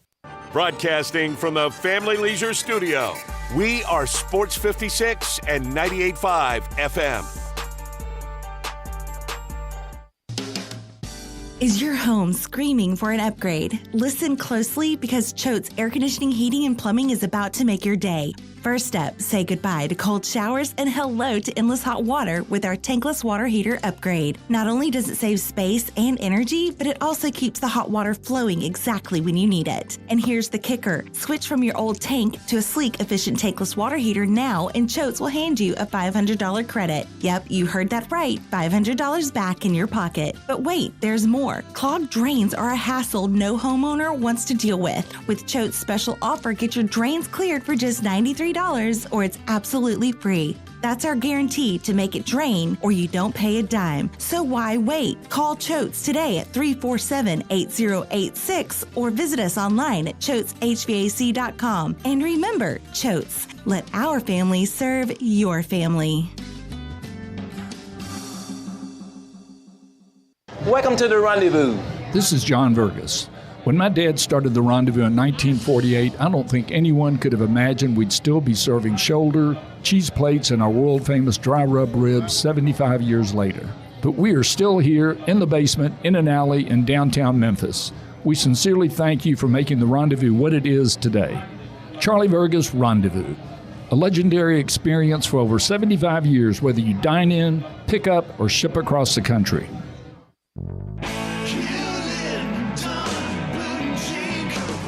Hewlett & Dunn Boot and Clothing Company, we have it all. From handmade Amish leather belts, fine and casual clothing, boots, casual boots, work boots, fancy boots, and even safety-toed boots. Lots of cowboy hats to choose from, even Nebo lights, good-looking duck head dress shirts, duck head caps, shorts, and pants. Tons of jeans from Ariat, Wrangler, Devil Dog, and Kimes Ranch jeans.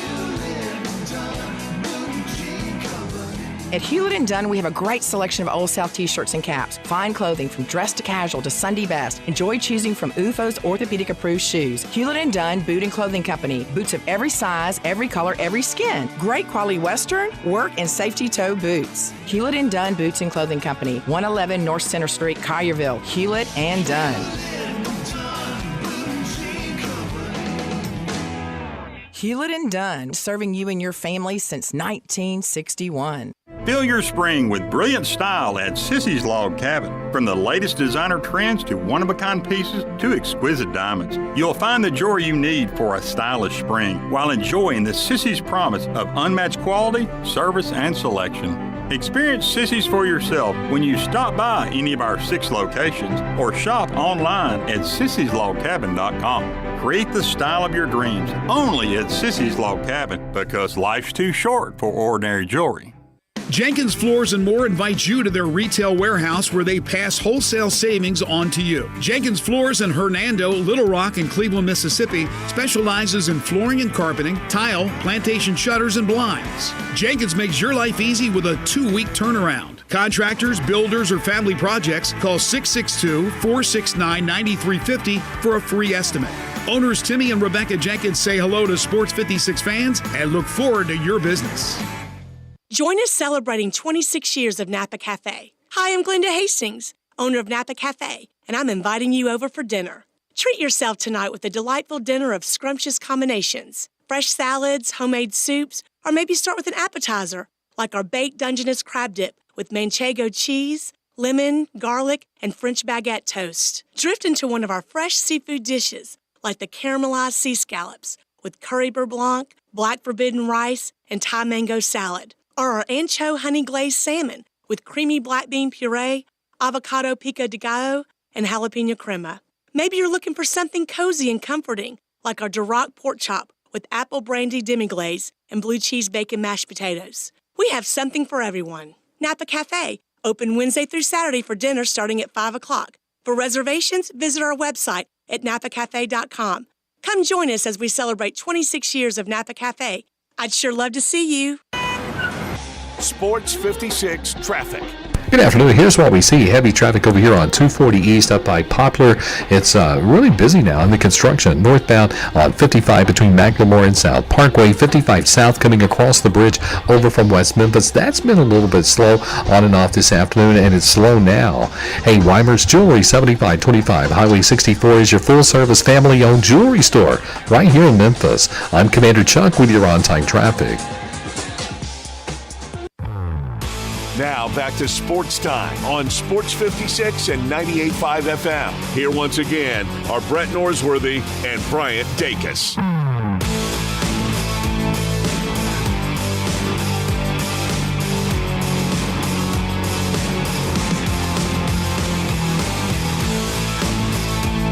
Welcome back into Sports Time. Bryant and Brett with you in our Family Leisure studios, and we've already had a handful of games go final in the MLB. Mets and Braves kicked us off today, even though they were a little bit delayed, and the Mets a big winner, 16-4 over the Braves. That improves the Mets to 5-7 on the season. An interesting one, I mentioned it earlier, the Royals scored 9 runs in the first inning against the Astros and end up winning 13-3 over the Stros. Then the last game that has gone final today, Rangers and A's in Texas at Globe Life, and the A's, another winner for them, 1-0 over the Rangers. This Athletics team, don't look now, but 5-8 on the season, and the Rangers have really been struggling over the last week. Now 7-6 on the season. We've got 2 games postponed for today.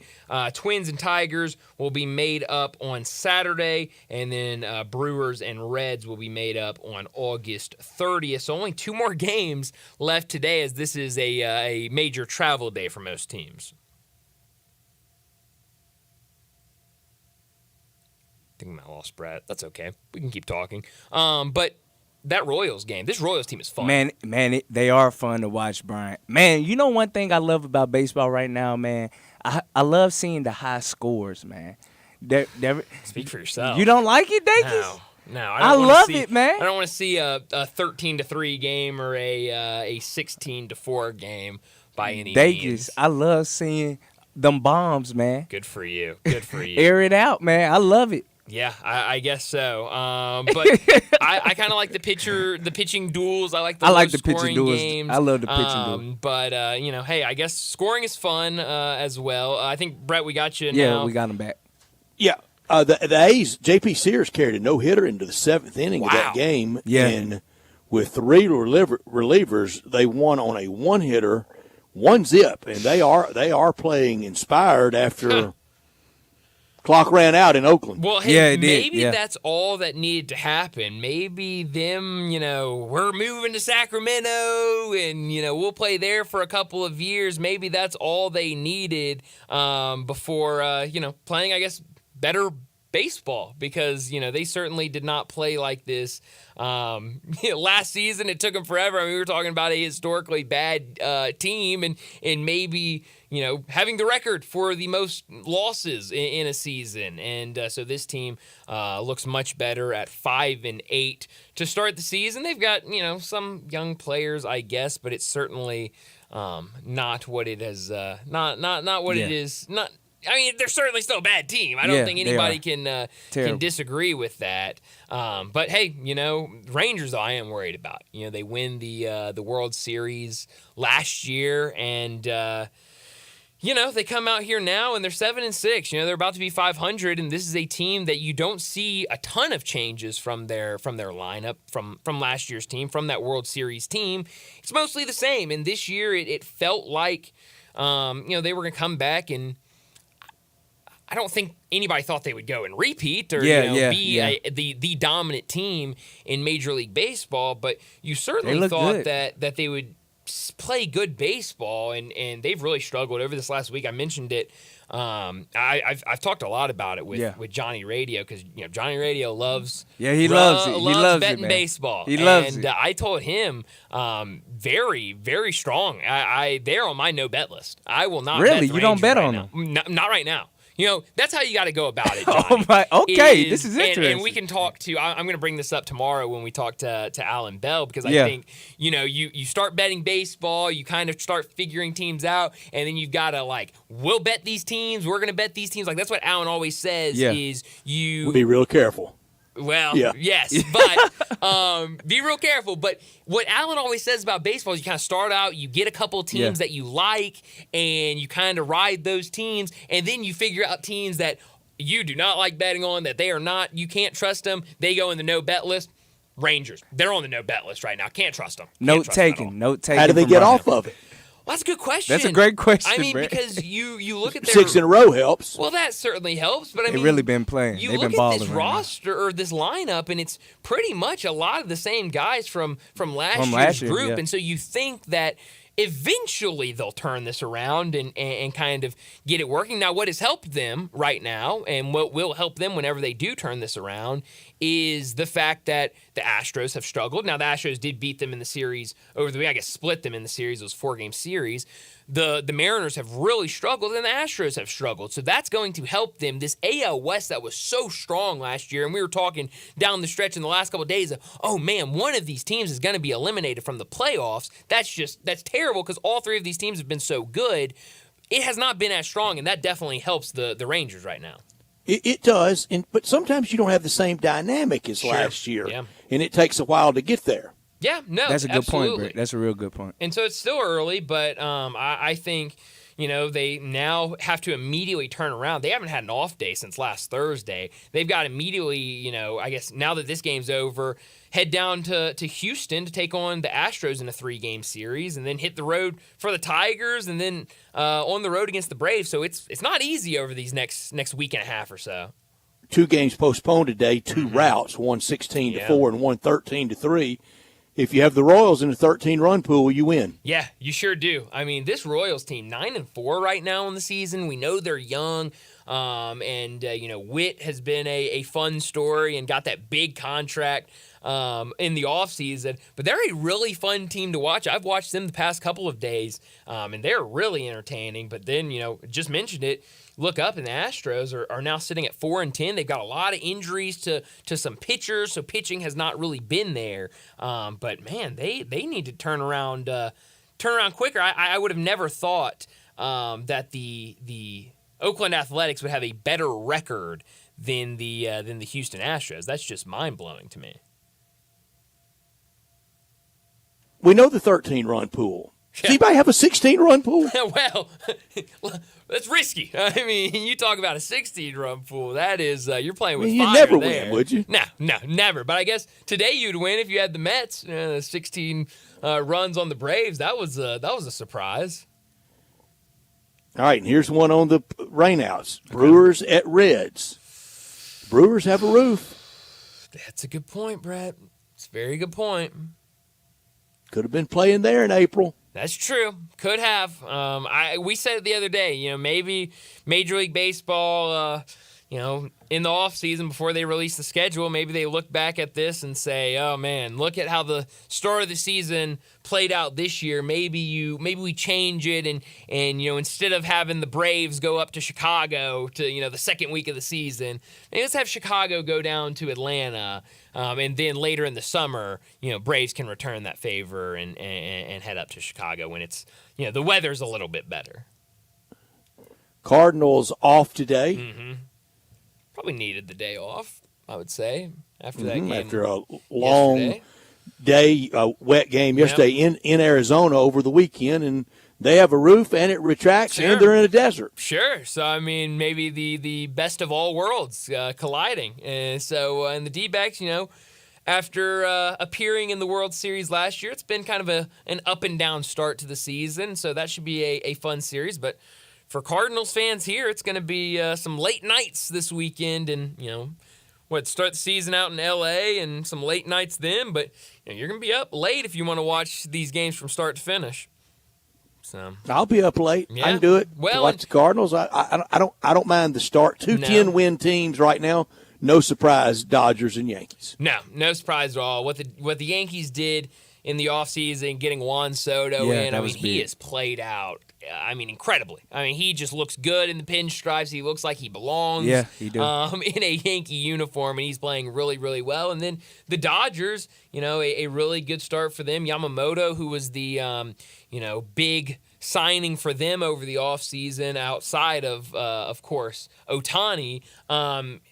He's going tomorrow night, and it'll be good to see him out there again. Speaking of this, and we'll probably have to come back to this during What's Trending in about an hour. Brett, have you seen some of these transcripts that have come out on Shohei Ohtani's interpreter and what was going on with the money's his... unimaginable. It's unbelievable. What, $16 million is what was stated by ESPN when it was all said and done. That is a lot of money. And remember, the first report was around $5 million with the bookie, right? Yeah.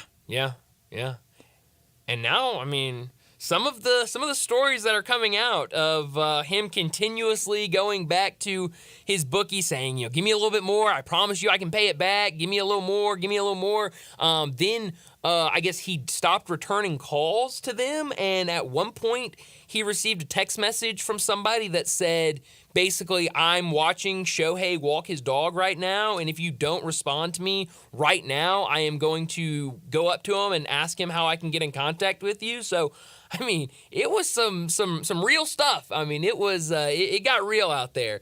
And so it's Shohei Ohtani is going to have to he's got to be the most innocent person ever Yes. for this not to get to him. Sure. No, I'm with you on that. And that's what I've been saying all day. I mean, you got to still have your eyes on Shohei. And he could be. He could be, but this is such a weird story that we're seeing play out. Let's go ahead and get to a break. And when we come back, it'll be time for Big Number of the Day. Start your day with Sports 56 Mornings with Greg Gaston and Eli Savoy.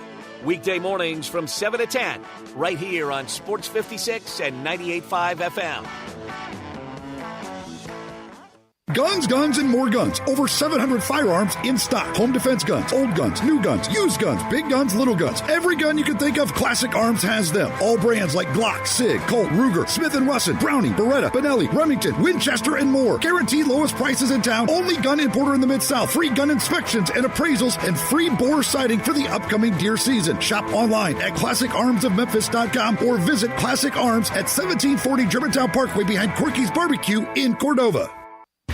Step up your wings game at East Coast Wings and Grill. With 60 wing flavors and 7 heat indexes, do you have what it takes to turn the heat on your wings up to insanity? East Coast Wings and Grill is family friendly with a large variety menu to satisfy the whole bunch. Sign up today for their loyalty program and taste the rewards. For every $1 you spend, you collect a point. Earn 100 points and receive a $5 reward. Next to Lowe's off Highway 64 in Bartlett, come try America's best wings at East Coast Wings and Grill.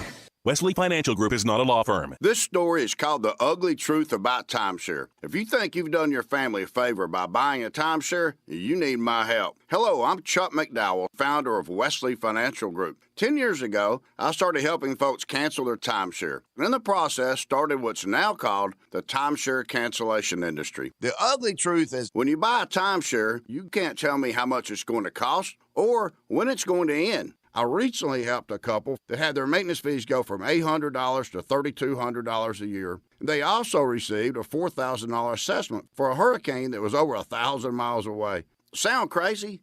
The crazy thing is, this never ends. Call my office now. If we take you as a client, I guarantee we'll cancel your timeshare or you'll pay nothing. Call for your free information kit. Call 800-462-3333. That's 800-462-3333. 800-462-3333. If you love sports and Mexican food, you can get the best of both at Los Cabos Mexican Bar and Grill on Summer near Graham. Watch all the big games on all the big TVs on all the walls at Los Cabos and enjoy premium tequila shots anytime for just $5.50. Celebrate every day with lunch specials from 10 to 3 and happy hour from 3 to 8. Lunch is just $6.75 to $10.99 and margaritas start at $3.99. Experience real Mexican cuisine along with great sports at Los Cabos on Summer near Graham. Now back to Sports Time on Sports 56 and 98.5 FM. Here once again are Brett Norsworthy and Bryant Dacus.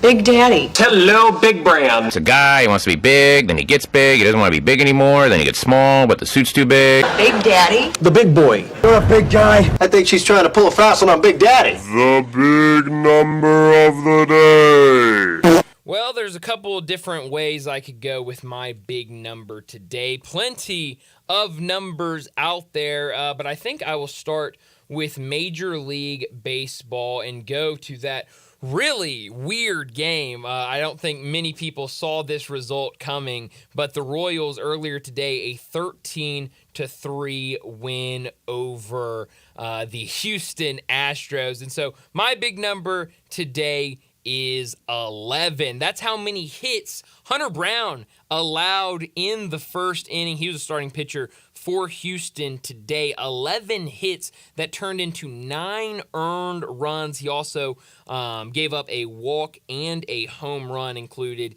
in those 11 hits. I was watching the game. Hunter Brown only lasted 0.2 innings. He made it 2 outs, and then I think he had bases loaded maybe, and they had to come out and say, all right, enough is enough. We got to get you out of here. What did it do to his ERA? Oh, man, his ERA is way up there. Now, let's see what his ERA is after that. 16.43 ERA. So, yeah. It's not one of those like the debt clock that it just keeps going, is it? No.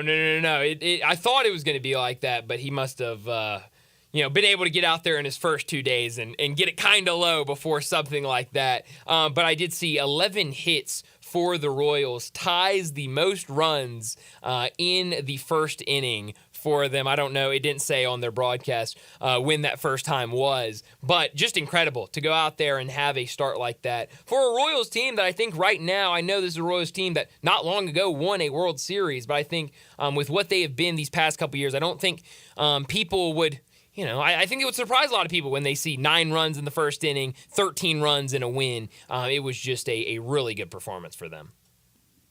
Well, we were talking last week about the young Royals, how much better they are built for the future than the Cardinals. It's not even close. No, look out! This team's going to be good if they can keep it all together. My big number is 36. I said earlier it'd be a Tiger Woods number at Augusta National, and 36 is the number of records that he holds at Augusta National for the Masters. It includes, I'm not going to go through all 36. We wouldn't have time. Highest first 9 by a champ. He shot 40 the first year he won. Crazy. And then came back the rest of the tournament. Low middle 36. Youngest leader at 36. Largest lead at 54. Low last 54. Most under par. Youngest champion. Most consecutive birdies. I mentioned earlier, 7 straight. 3 in a row for him, or the most threes, rather, in one Masters. Most threes on a scorecard in one Masters. 36 records for Tiger Woods at Augusta National. That's incredible. I mean, and we know the legend of Tiger Woods, but when you really take a look at the numbers and all the things he's accomplished, it really is incredible. It's stunning. It is. And so, good start for him today. Hopefully, going for that one more record, the most cuts, that'd be consecutive huge. Cuts. Yeah, that'd be huge if he can do that. Right now for Tiger, he's sitting at even through 6 holes right now. T30. Right now, certainly needs some more birdies with kind of how this field is playing right now. Scotty Scheffler now has been doing a lot of work through 16. He's at 6 under, so right behind Bryson DeChambeau.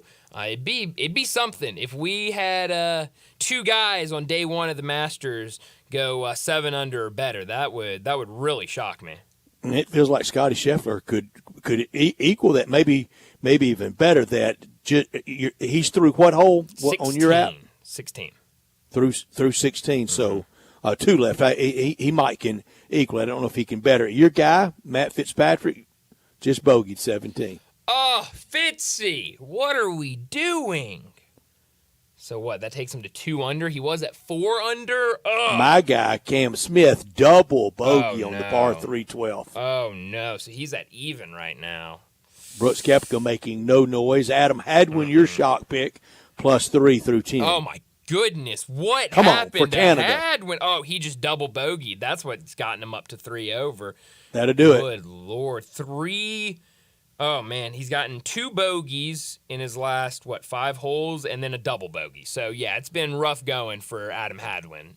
Everybody at least on the course, several over half the field already, or close to half the field already completed day 1. That's better than we thought when we woke up this morning. It looked like a disaster. No, that's a win for the tournament. That they've gotten this much golf in, and certainly still daylight left. They'll try to get as much as they can in there.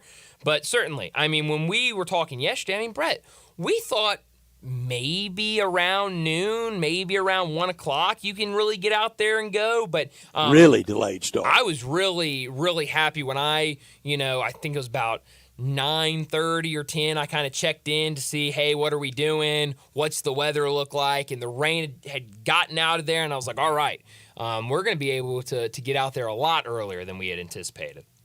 Brian, as we said earlier, when we talk of the football context, we're not trying to glorify or edify anything. We know how it ended around O.J. Simpson with his reputation.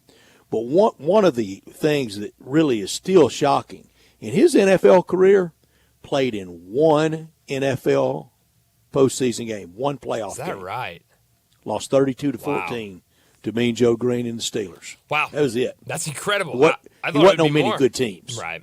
Well, certainly the star on some bad teams, I guess, with what he was doing in the backfield. So, no, I mean, it's crazy that could have been your big number of, what he did in so few games. And now, I mean, you're seeing guys not even reach that in, the so many games it feels like the NFL play now. And, we talked a lot of talk today in the NFL about what we talked about yesterday of, we're going to more countries and playing more games, and I think and we're going to have 18 games. Sure, and we're getting to that very soon. So it's just more and more for the NFL. I don't think 18 has to be collectively bargained either. I think. Oh wow, it's already in there now. They'll have a fit. You might have to, meet them halfway and give on some other stuff. But if they just wanted to, I don't think they have to with that. And we know it's going to be a lot more.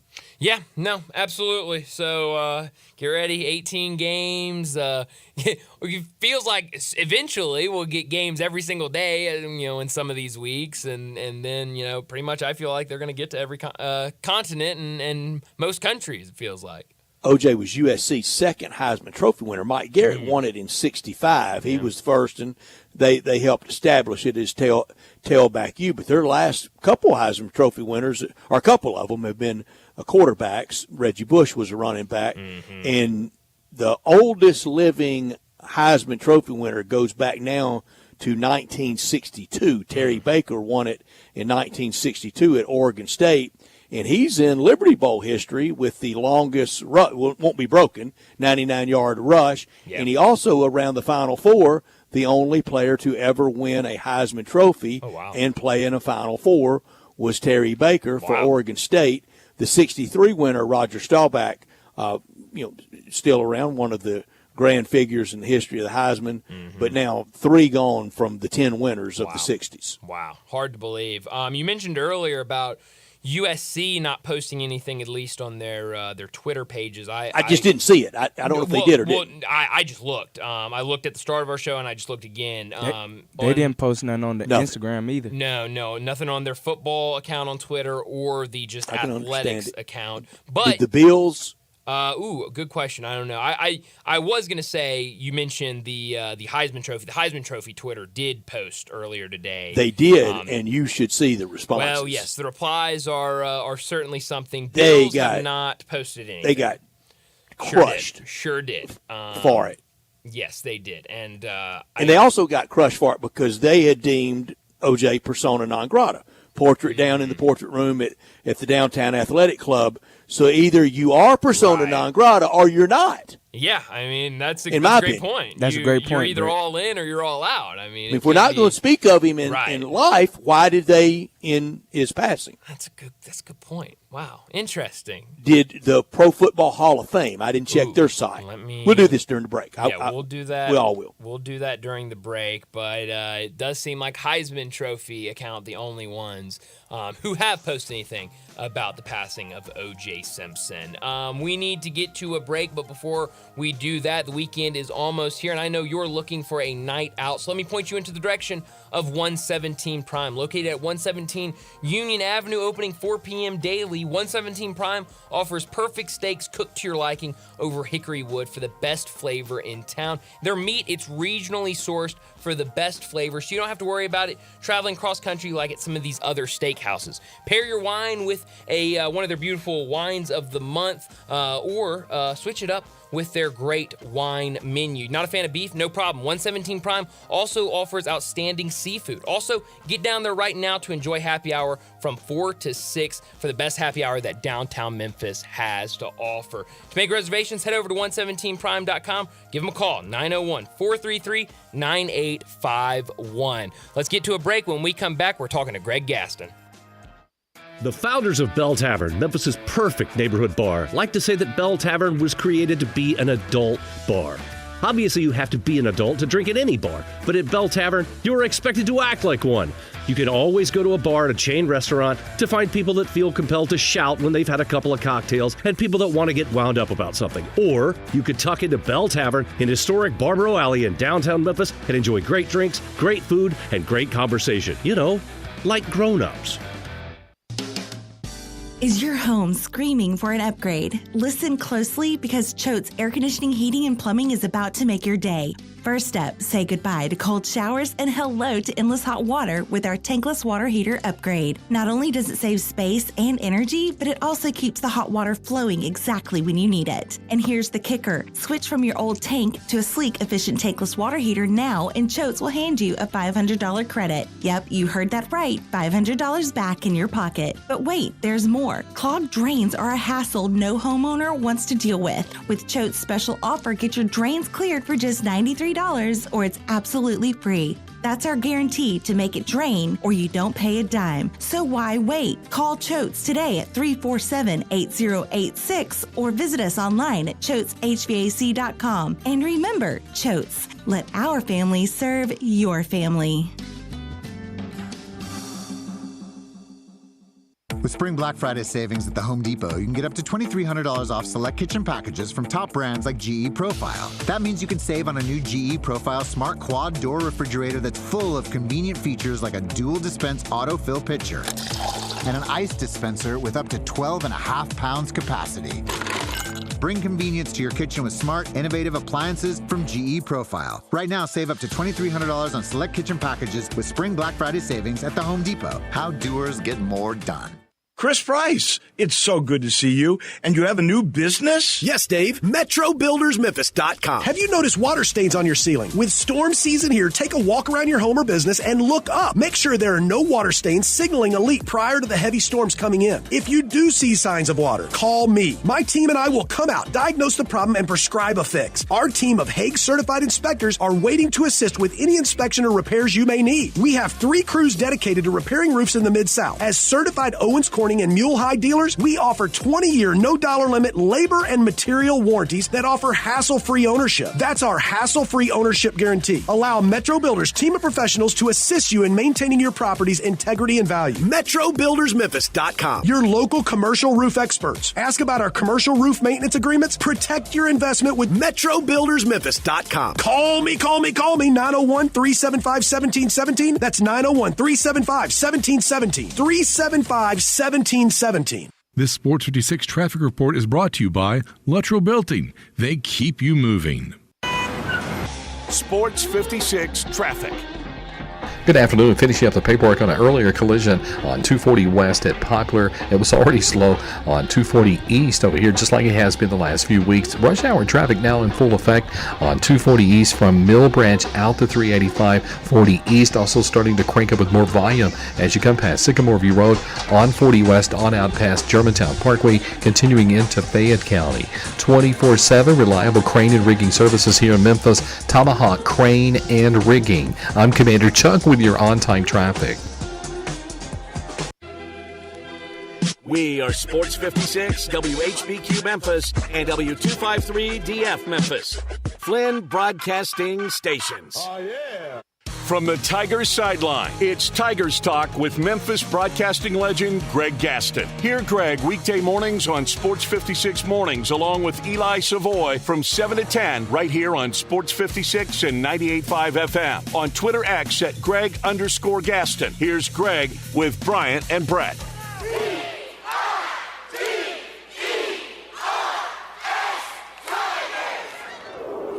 Greg Gaston joins us now on the Sissy's Log Cabin guest line. You can listen to Greg every single morning on Sports 56 Mornings with Greg and Eli. Greg, thanks so much for joining us, and a lot to talk about today. But I do want to start off. I mentioned everyone can listen to you every morning on Sports 56 Mornings with Greg and Eli. But this morning, they could hear one of the newest Tigers on with y'all. Y'all had PJ Haggerty on y'all show earlier. What did you learn about PJ Haggerty? What jumped out to you in your interview with him this morning?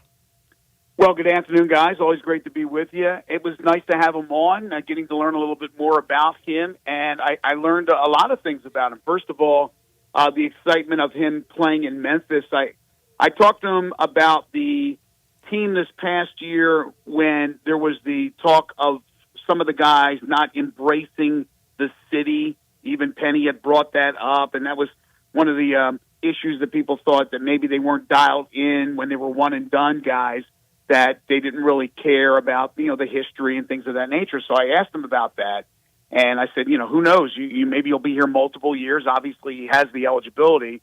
We'll see what happens. But he said, no, that's what his plan is to get out there, to be among the people, to meet a lot of people out there, to carry the banner, even though he's not from Memphis, to be a big part of the community. And that's what you want to hear from some of these guys that are coming in from all over the place. And for the most part, that's the rosters that you're getting with Coach Hardaway are guys from outside the area. So I was real excited to hear about that. I asked him, I said, sometimes you're labeled as far as a position that you play in, whether you're a 5 or you're a 4, you're a power forward, or with the guard position, sometimes you're a shooting guard, sometimes you're a point guard, sometimes you're a combo guard. I said, so what are you? He said, no, I am a point guard. He said, I score, but I definitely look to distribute.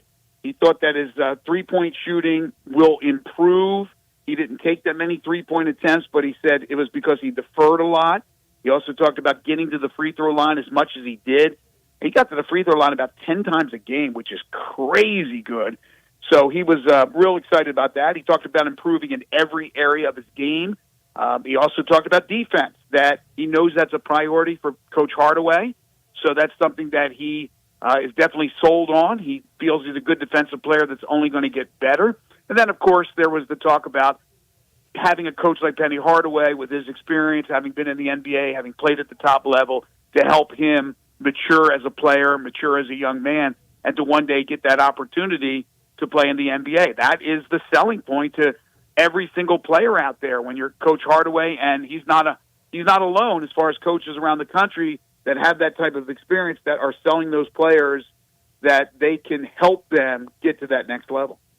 Greg, the two best, my two favorite years, not best, but my two favorite years of the Penny Hardaway era has been the first year with Jeremiah Martin and the year before last with Kendrick Davis. It's got to get back to that feeling of symmetry and synchronicity with the coach and the point guard and the rest of the team. It just never felt that this year. And Javon Quinterly had big shoes to fill after we got spoiled last year with that high-end quality point guard play. And you are as well. I'm old school. I think that point guard, I want to see him looking to distribute before I do score first and foremost. Absolutely. The point guard has to be an extension of the coach, right? Has to be that coach out on the floor. And while Javon Quinterly certainly did a lot of good things, the guy's a good player. He won games for Memphis down the stretch with big threes. But in the end, you look back and you go, yeah, he was certainly not a distributor first. He was certainly not the guy that wanted to really wear that M on his chest as much as fans want him to. I'm not saying he wasn't playing for the city, but you know what I'm talking about. And he wasn't as good as far as defending. He wasn't really committed to being a good defender. Again, a good player, but they need a great player at that point guard position. And I'm not going to sit here and tell you that P.J. Haggerty is going to be that guy, but he comes in with great credentials. We saw what he was able to do last year.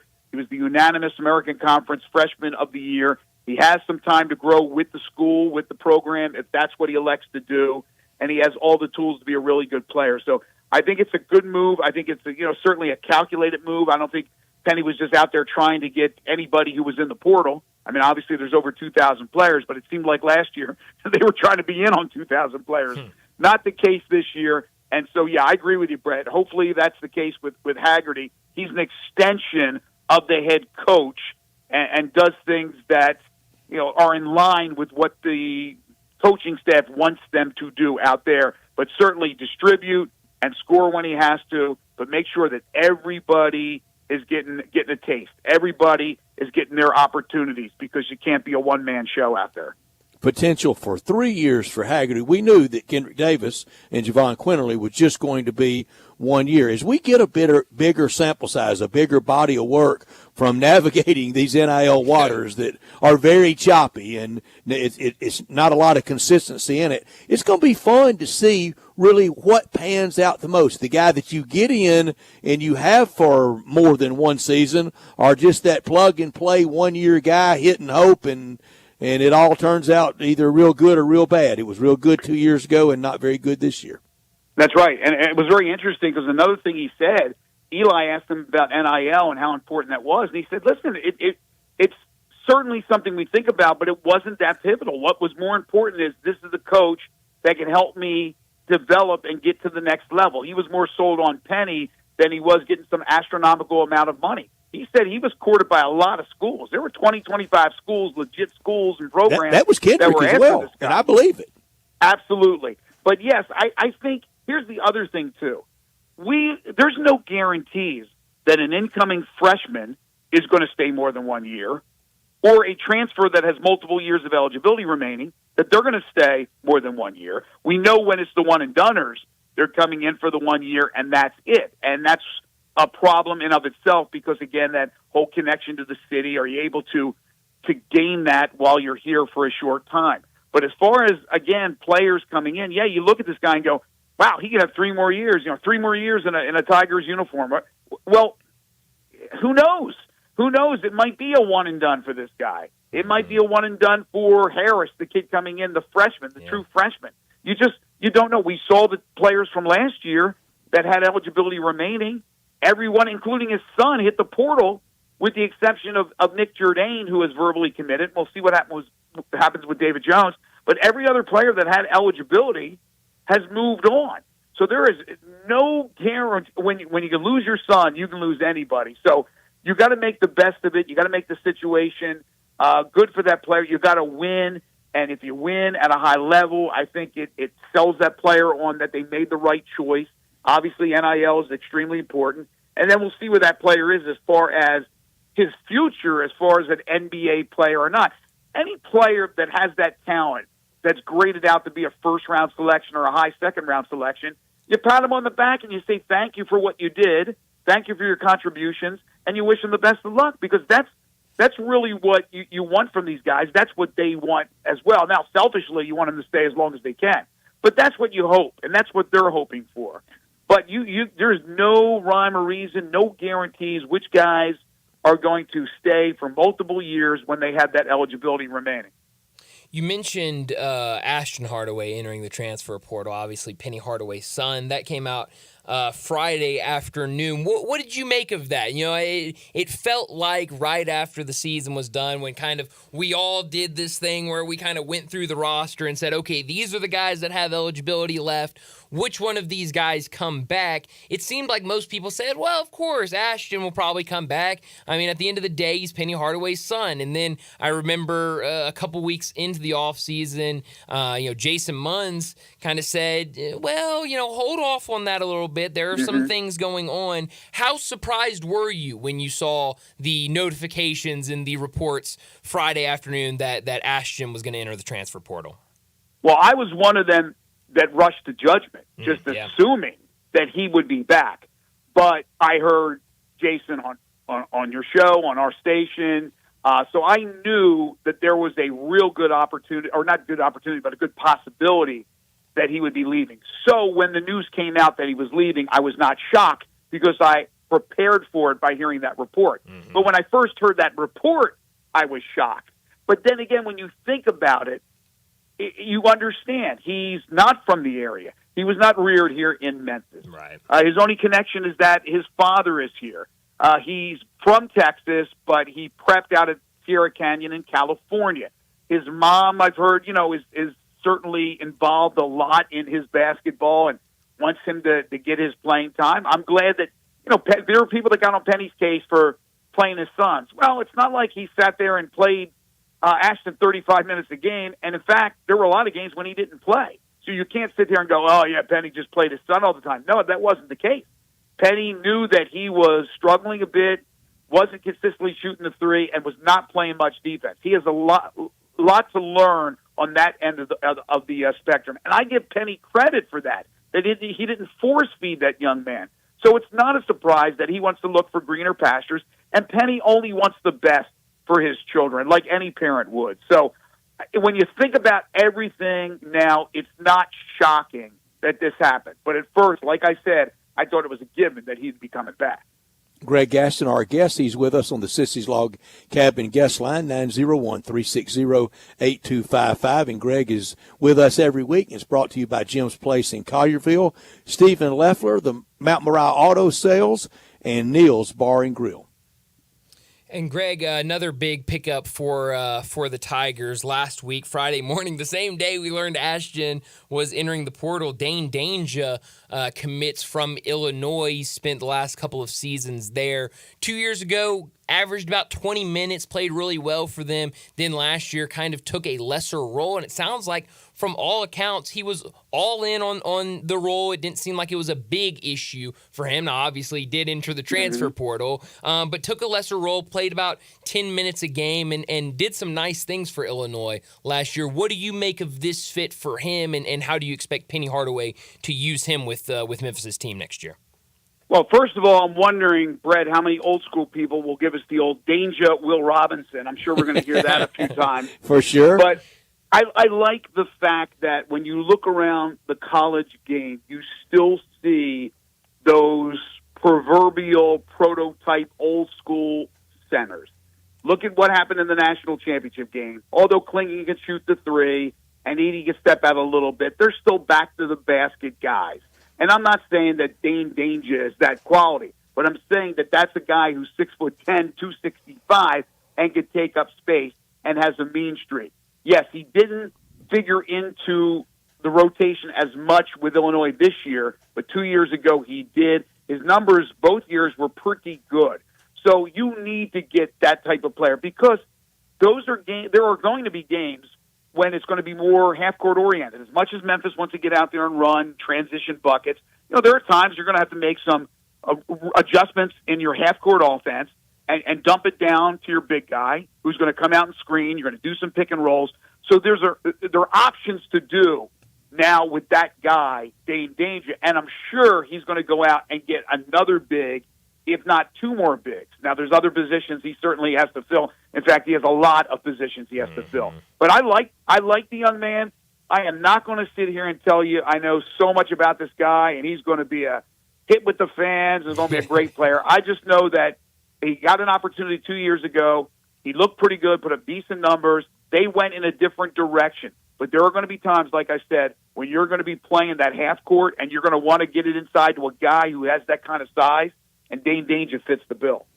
Greg, we all, and every fan base, every place can have that nightmare of the big recruit that didn't work out, or even the portal guy. For me, all time, I still think it's either Paris London or Adonis Thomas. I had an old school University of Memphis former player that when he speaks, I count on him, and he told me that Adonis Thomas was going to wear number 35, and it was going to remind you of Larry Keenan.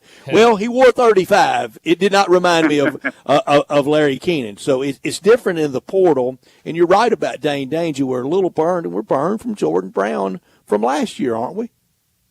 Yeah, we were certainly burned by Jordan Brown, and like you said, there have been misses, but that's with every program, right? That's right. There's hits or there's misses, but all you can do is go out there and find players that he believes are good fits. I still think, and you made the point earlier, Brett, 2 years ago, goes out, gets Kendrick Davis, knew that guy was the answer, was the missing ingredient, combined with the DeAndre Williams, right? And then he went out and he also had gotten players that fit roles, and they did their role. They weren't these amazing athletes with incredible stats from big-time schools, because most of them came from smaller schools and didn't have the big numbers. Okay, I'm not saying it can't work with all superstars, or there's all kinds of reasons why things work and don't work. But I think Penny, this time around, and I haven't had a chance to talk to him, but it just seems he's being a little more deliberate,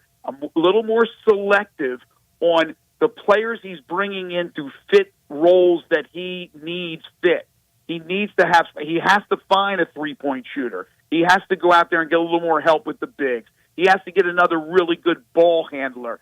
And I think he knows this. Again, I think last year he just kind of went out there and tried to amass as much talent and figured that he would fix the chemistry, he would mold them into one team. And for a while there, it looked good, and we know what else. We know what happened after getting ranked into the number 10 spot in the country. It all went downhill from there. So I think he's being a little more deliberate this year in putting together his roster. Was it the Michigan game or the Arkansas game that Ashton Hardaway had that got so hot? Michigan. He won Michigan, that right? game. Yeah, he sure did. He did. I mean, there was moments for him. There were moments. Remember the Jonathan Pierre moments for a couple of games? Yeah. Some of these guys had their moments, but they were so few and far between. Yeah, we need more than moments. Sure. We need something sustained. Yeah. Absolutely, from everybody that's in the rotation, you need sustain. If it's not sustained stardom, it's certainly sustained stability and consistency. And Greg, we need that from the head coach. And I hope in this offseason there's a serious self-examination and scout of himself. I would hope so. And who knows what's going to happen staff-wise. We haven't heard any news about any defections, but, there's rumors out there. Again, with Rick Stansbury, it looks like he is definitely going to be back. And I hate to use the word definite, but when, again, I go back, revert back to the P.J. Haggerty interview we had today, he talked about how important Rick Stansbury was as well to bring him here to Memphis. Mm-hmm. So to me, that pretty much says, I think Rick's going to be part of Penny's staff for a second year. As far as the other coaches, again, I don't know. Nothing has happened. There's been no movement. Doesn't mean that there won't be or there will be, but, we'll keep an eye on that. But as far as self-reflection, absolutely that needs to be going on. Hopefully that's what Penny was doing and has been doing for the last few weeks since the season ended, because he's been very quiet. Yeah. I think we all assume that David Jones is going to, at the very least, test the NBA waters and maybe keep his eligibility in case they come back and say, no, you need another year of playing. But you see a lot of guys that will put out the statement saying, I'm testing the NBA waters, but if it doesn't work out, I'm going to come back and be back with this team. Or they'll go out and say, I'm going to test the waters, but if that doesn't work out, I'm going to go ahead and enter my name in the transfer portal. Do you feel better, worse, indifferent the more time that goes on without any type of statement from David Jones? Probably indifferent, because I know there's a time period when you do get feedback from the NBA, and that time hasn't come. Yeah. And so in the meantime, it makes it interesting as far as NIL is concerned, because when you're dealing with some of the other players out there, what do you have through the collectives? What's available? And then do you put aside a hunk knowing that maybe he does come back? I don't know. It's a whole new world when it comes to that, and it's a whole new world for coaches, right? They want to do normal recruiting and draw up plays and draw up schemes, and that's it. But now they have to deal with that. It's almost having a payroll in a sense where they can't go over the cap, so that you need a capologist, if you will. But with Trust DJ, me, they're being hired. Right.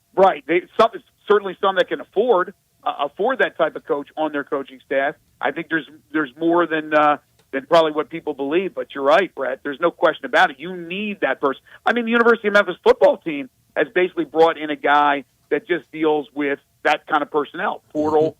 And when you're dealing with portal, you're dealing with NIL. With NLI, it goes NIL. Excuse me. It goes synonymous with the two. Right? They're comparable. If you're going to hit the portal, you're going to be looking for name, image, and likeness, money, financial benefits. But yeah, certainly, I think that's that's something that you got to take into consideration when you're looking at the possibility of bringing back a David Jones. You certainly want to get him back. I mean, who wouldn't want a guy who scores the ball the way he does and rebounds the way he does? But it's a whole different scheme with David Jones and without David Jones. Let's say David Jones comes back, and I'm still on the fence on that one. I'm more probably 30% he's coming back, but that's just a guess. But you bring Jones back, you got Jones, you got Haggerty. That's two scorers, which is not unlike what they had 2 years ago, except you really don't have a big. DJ's more of a small forward who really rebounds well. And you still, I think, need a consistent shooter, although Jones shoots the three ball well. That's what you want, though. I mean, that's the best-case scenario, is to get him back rather than to lose him. But you have to be ready in all scenarios, in all possibilities, that you're going to get him back or you're not going to get him back. And I'm sure that's what Penny and his staff is doing. They're doing their due diligence and looking around and what else the portal has to offer. Well, Greg, there are places starting at a worse point than Haggerty, Jones, Jourdain, Danger. I mean, I don't know what it will do, but there are places out there that are without that. I want to ask you this as we're getting close to time, Greg. Let's call it 30 years. In your 30 years in this market, TV, radio, covering it all, and I'm not playing for an answer, but I think it's John Calipari, but you tell me if it's not.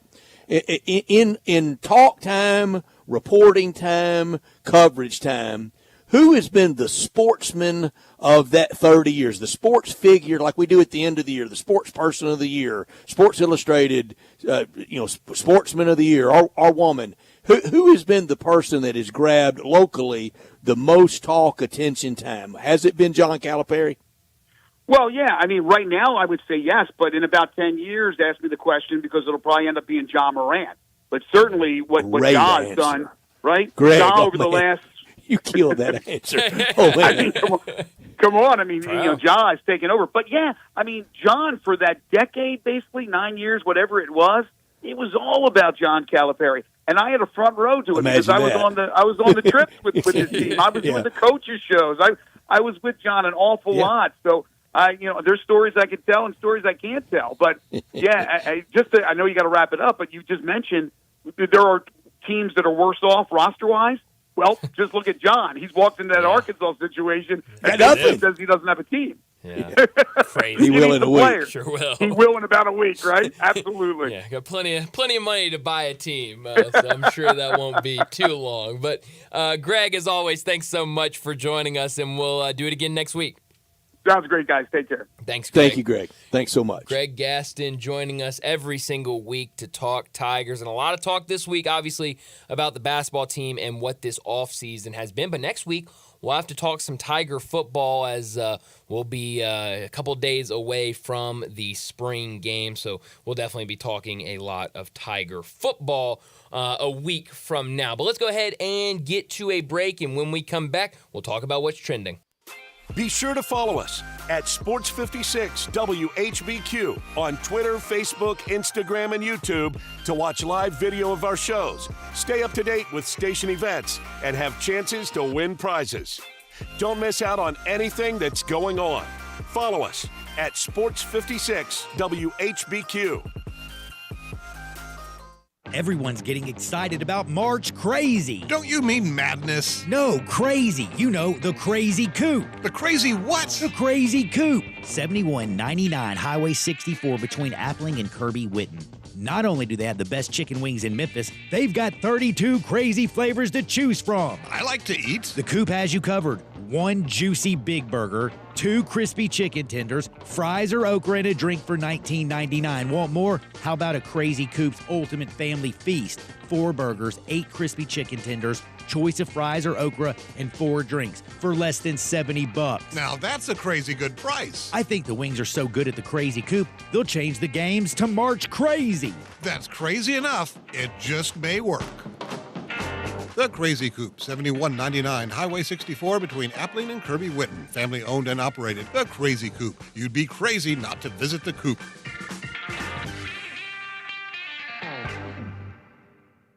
This is hard to believe, but the Hyundai Santa Fe is actually better? I know, that's crazy, isn't it? The 2024 Santa Fe is new, top to bottom, and even better than before. It's almost as big as the Palisade, so roomy, and now it's got a standard third row. Everybody's clamoring for that. And it's the best SUV when it comes to the ride than ever before. You know how with SUVs you love it because you're sitting high, but you don't get that luxury kind of ride like a sedan? You do with the 2024 Santa Fe. It's the best riding SUV ever, and it's quiet. It's the ultimate family car. All you've got to do to be sold is to test drive it. The people at Homer Skelton Hyundai are saying, come try it. You'll love it. Homer Skelton Hyundai, right at the corner of Highway 78 and Craft Road. First exit in Mississippi. Go see the ultimate SUV, the 2024 Santa Fe.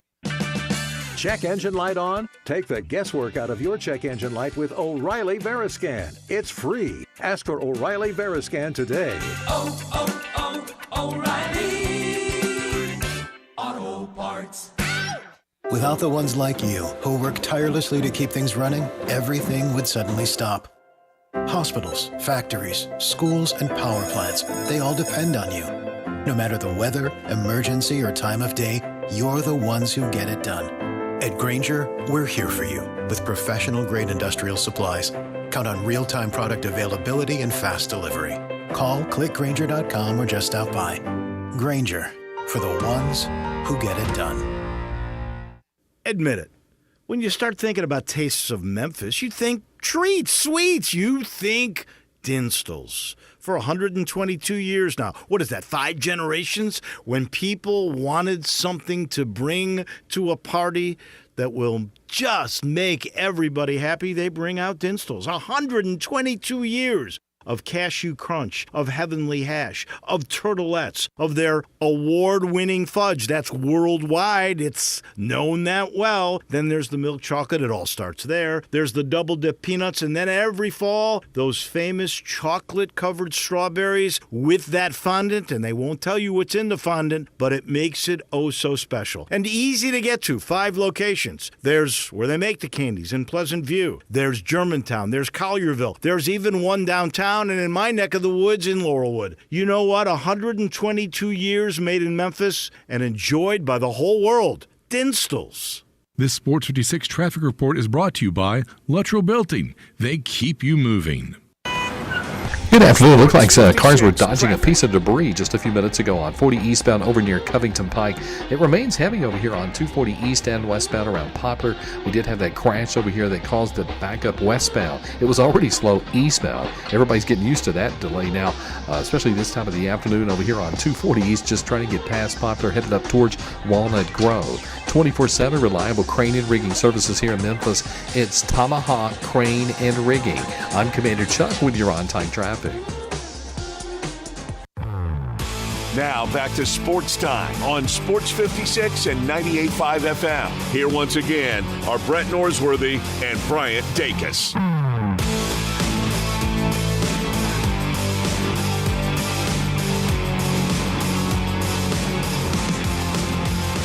Welcome back into Sports Time. Bryant and Brett with you. We've got about 30 minutes left in today's show. And for the Masters, they're still out there playing. A lot of guys still out there. We talked earlier, Scotty Scheffler was looking like he could either tie Bryson DeChambeau at 7 under, maybe even pass him. He had a couple holes remaining when we last spoke of him, but he's now done and finished 6 under, so he stays in second place, sole possession of second place. But a lot of our guys still playing well, and a lot of our guys done for the day.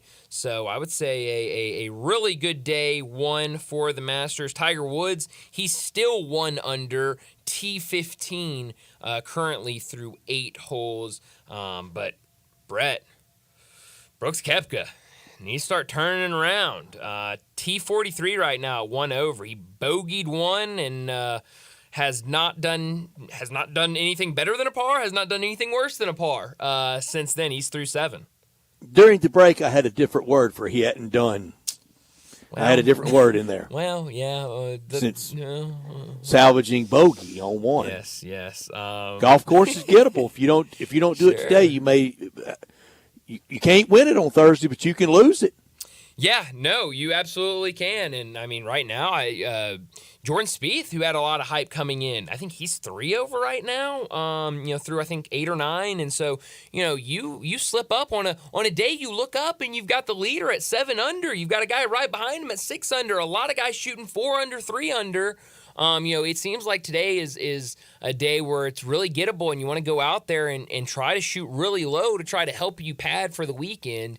And then if you're struggling like Brooks Koepka is, like Jordan Spieth is, that could really hurt you tomorrow when we're, around this time, we'll be talking cuts. Tiger Woods getting around pretty good, too. Yeah. Doesn't look like, you're scared he's going to break in half, so, not a sloppy track. And not that cold. Now, the turnaround time for him finishing tonight to get out there if he has to make up any holes in the morning to complete round 1 or get ready for tomorrow that will be much earlier.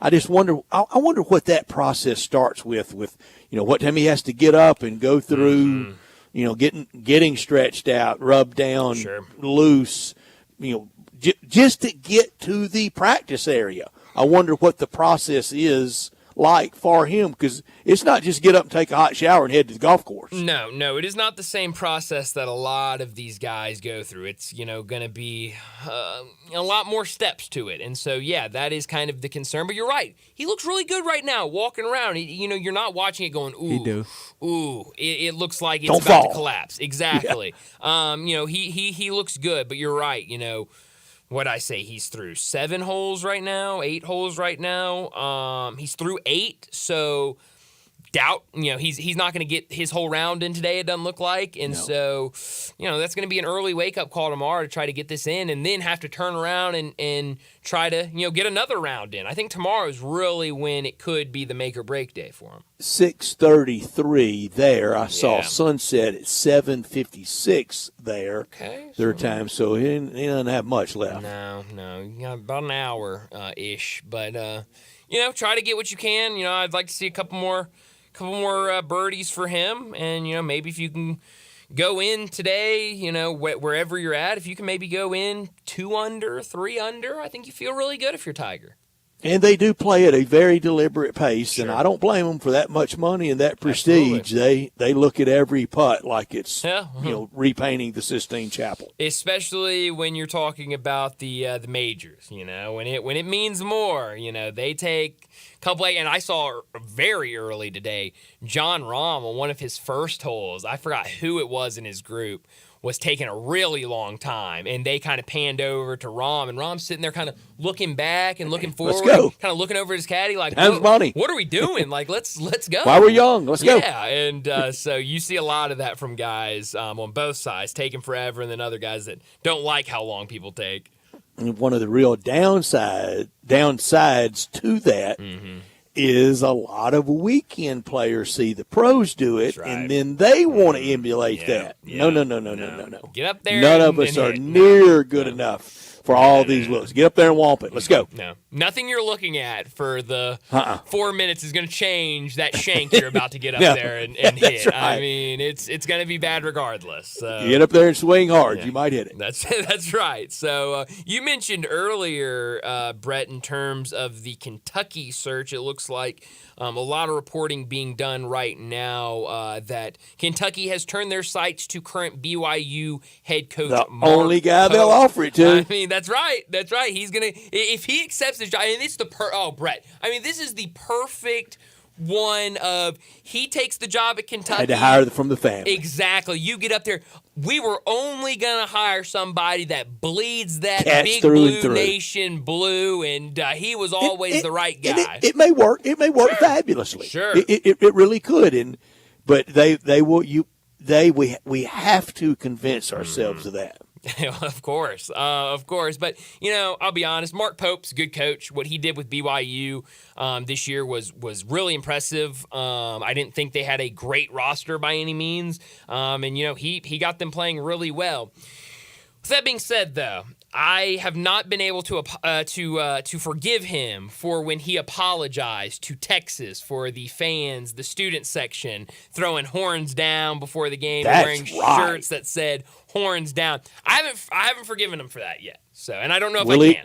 Will he apologize for Big Blue fans being nasty to U of L? No, and he shouldn't. No, he shouldn't have done that. No, not at all. But I'm still waiting on the formal SEC policy on horns down. Well, that might be the day they're officially, they officially become members of the SEC. You might get that's July 1, so we get that July 2? Maybe. That's the next order of priority? That feels like a, that could be a, you're at SEC Media Days. That's the big takeaway? Right. The big takeaway of SEC Media Days is a 15-yard penalty for horns down. Well, we've had years at SEC Media Days that we had bigger takeaways than that, but we've had some years that might have been the biggest takeaway. No, you're right about there wasn't really a lot shaking. But after what happened a couple years ago at SEC Media Days, when we all, the earth flipped upside down when we learned Texas and OU were going to the SEC. It was. You now expect big time announcements. And I blew it with the commissioner on Tuesday when I didn't ask him about anything shaking in expansion, and then on Wednesday, Sure here was. it comes. The And very I next day. failed to ask him, and that is to my detriment. Yeah, wow. It was that was a crazy year for sure. And I'll be honest, But there was just no conversation of it. But that's why you asked. That's right. That's right. That is true. Yeah. I saw, I guess over the weekend, somebody. I mean, he could have. I don't think he would have just ball-faced lied to me. No, he He may have not given me the whole story that the Houston Chronicle had rolling the next day. Sure. But that's why you have to ask. Got to. And I you didn't. got to. You got to. But it is I weird. was just so glad after COVID to be there Just and be be back. at media. Oh, yeah, be back. Heck, I wanted to hug him instead of asking him any difficult questions. I don't blame you. I don't blame you. Everyone back together, get the band back. But it is weird. Like I saw over the weekend, Oklahoma hosted like a guy that's in the transfer portal for a visit, and he's posting his like official visit pictures, and he's wearing an Oklahoma jersey, and in the background there's like this big mural on the wall that has the OU logo and the SEC logo right next to each other. I'm like, what is that? Man, they showing you. They trying to show you. We're They're here. excited about the SEC. Why wouldn't you be? And the SEC is excited about them. Absolutely. And should be. I forgot to ask Greg this question. I still want to get some clarity on AAC basketball games next year. Been playing 18, but losing SMU. Are they going to stay at 18, or is it going to go back to 16? Yeah. Because that impacts the number of really higher quality games that the Tigers can have at FedEx Forum. I hope Arkansas is in the mix with John Calipari. And they Arkansas and Memphis played a lot in his early years at Memphis. He even won a game at Bud Walton Arena as the Tigers coach. Wow. Yeah, so I hope that's in the cards. And that'd be good. Maybe, I'm sure getting it on the books for football makes it a little easier. You kind of have that communication already with them. Good point. But, I hope they can get that back. But I don't know. I mean, that's a good question. I think the new commissioner had his first kind of press conference today, kind of his introductory press conference. I don't believe he said anything about that, but that's going to be a big question for him now that he takes over is, what happens now with SMU leaving in terms of basketball scheduling? Boy, I guess somebody had to do it on the Twitter machine. Uh-oh. And I think you follow the NFL writer, Dove Kleiman. Yeah, absolutely. His biography says, follow for the best and most accurate NFL news and stories. Mm-hmm. And make sure to turn on notifications. You can contact him via DM. Almost 300,000 followers. Crazy. Well, he sent out just this tweet earlier today at 9:50 a.m. earlier today. So that was shortly after the breaking news of the passing of O.J. Simpson. Mm-hmm. He sent out O.J. Simpson career NFL stats, one-time MVP, 6-time Pro Bowler, 13,378 total yards, 75 total touchdowns, 4.7 yards per carry, Hall of Famer. Then tweeted, complicated life off the field, but on the field, no one can deny he was a stud. Yeah. The responses. Ugh. I mean, just you can't do it. No. You can't broach a football conversation. No, you can't, because the other side of his life was the big story. It became O.J. Simpson. Here are the responses. Murder aside, he was a stud. Complicated life sure is one way to put it. Well, how else would you put it? Yeah, it's hard I not wish to. he took a stab at commentating football. He has a killer career. Yeah. Two murders, one armed robbery, killed 2 people. Also, I'm gonna get peeled and deveined for this. Also acquitted by a jury of his peers. Sure. That is true. That is true. That's true. Whether you agree or disagree, you think there was a preponderance of evidence or not, that's what happened. Yeah. No, you're right. And I will get crushed for that. Sure. No, you probably will. But no, that is the truth. I mean, you go back and you look at what happened, and that's exactly what happened. And so it was certainly.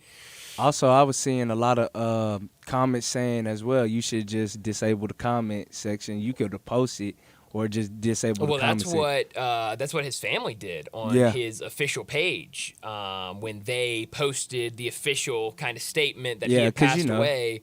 Smart move by them, disabling the comments, because I'm sure. I did not follow him on Twitter. Did you? Did either of y'all? I don't think I actually followed him. I didn't follow him. But and I would see all never the videos. dipped into it and looked at it. Oh man, I never did. He was very active on social media. He was very active, very active. I think shortly after, I'm trying to think. Maybe it wasn't right after. So found not guilty of that in '95. So it's in between that and then later being found guilty over the charges over the memorabilia. USC played in an Orange Bowl, and at that time he was living in the Miami Beach area. They played an Orange Bowl, and he went out to practice to Pete Carroll's practice when was around the team, and they got crushed over that. Really? Yeah. Wow. And that was, but I think that was before the actual penalty that he went to prison over. Right. In Nevada. Yeah. So, I mean, he was very active on his social media. John, earlier today, Johnny Radio, looked and saw his actual last tweet. And it was like I heard John back talking in March. about that. Yeah, it was like back in March. So was it March? I thought it was Super Bowl Sunday. No, I think it was maybe it wasn't March. Maybe he said January. I think it was before the Super Bowl. I think it was like right at the start of playoffs is what I think I remember John saying. Because I think it was something like, look out, the 49ers are going to, it's going to be an easy waltz for them to the Super Bowl or something like that.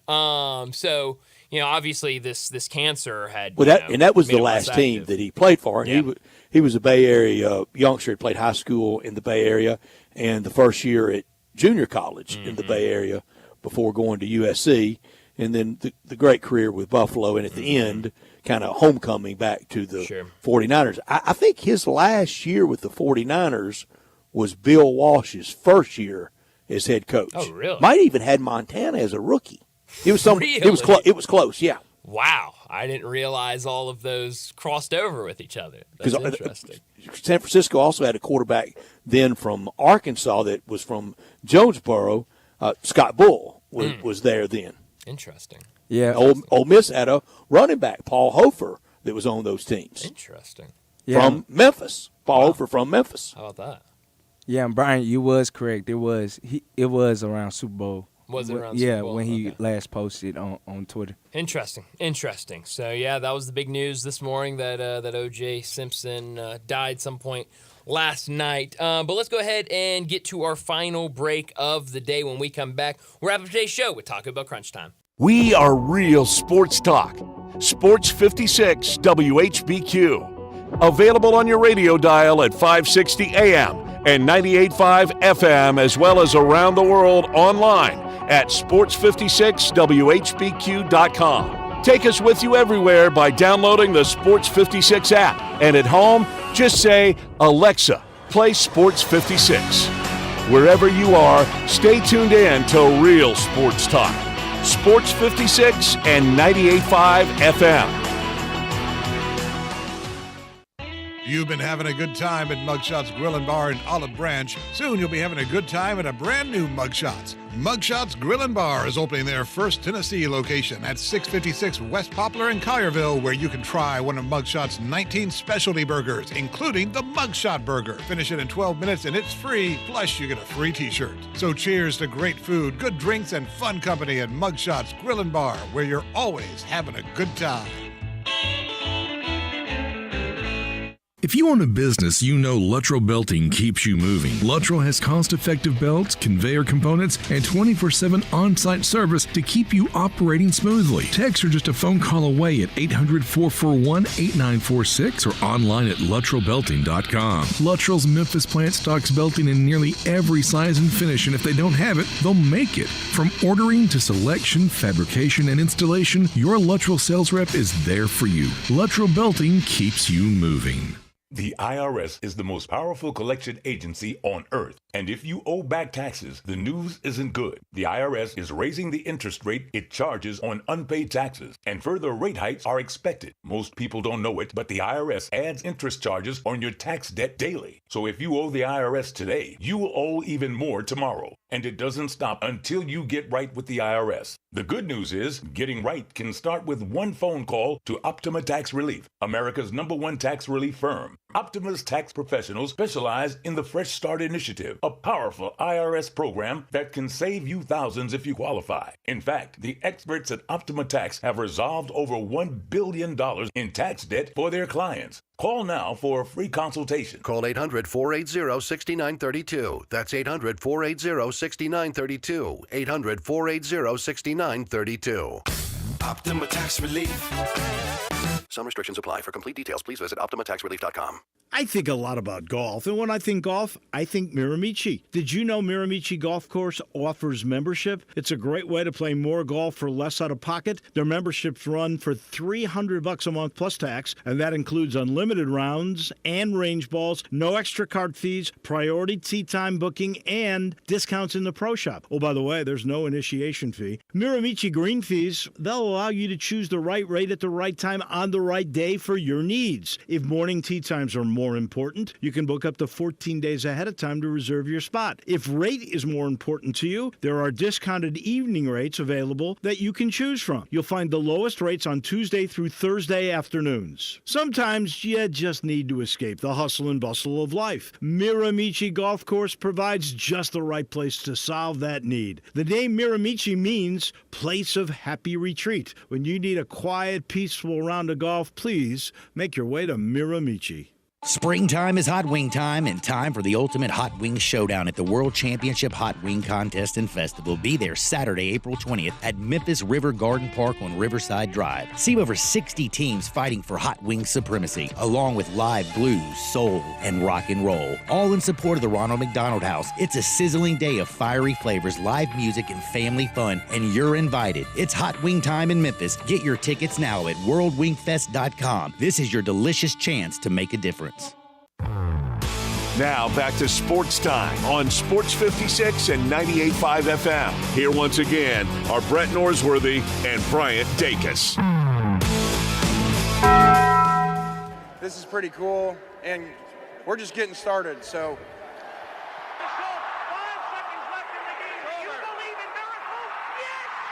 Go crazy, folks! Go crazy! This is for all the biggest crunch time. You are looking live. In your life have you seen anything like that? Goodbye! Hello, Haskell. It's obviously crunch time. Hammer, nail, coffin. This baby is over. The double steak grilled cheese burrito, so good. Double the steak with nacho cheese sauce, seasoned rice, red strips, sour cream, and the 3-cheese blend wrapped inside a warm flour tortilla, with even more 3-cheese blend grilled on the top. The double steak grilled cheese burrito, it hits the spot now at Taco Bell. And at Taco Bell, when they say they are feeding people's lives with unexpected good, they mean it. Bowl food you can't get anywhere else. Well, Brett, what I learned today, all of this reporting and transcripts coming out about Shohei Ohtani's interpreter, Ippei Misuara, has been incredible to read. I mean, the bets that he was making, just massive wagers, losing bets of nearly $183 million, winning bets of more than $142 million, and $40.5 million in losses. It does say he did not bet on any of this. It's a lot of money, a lot of money.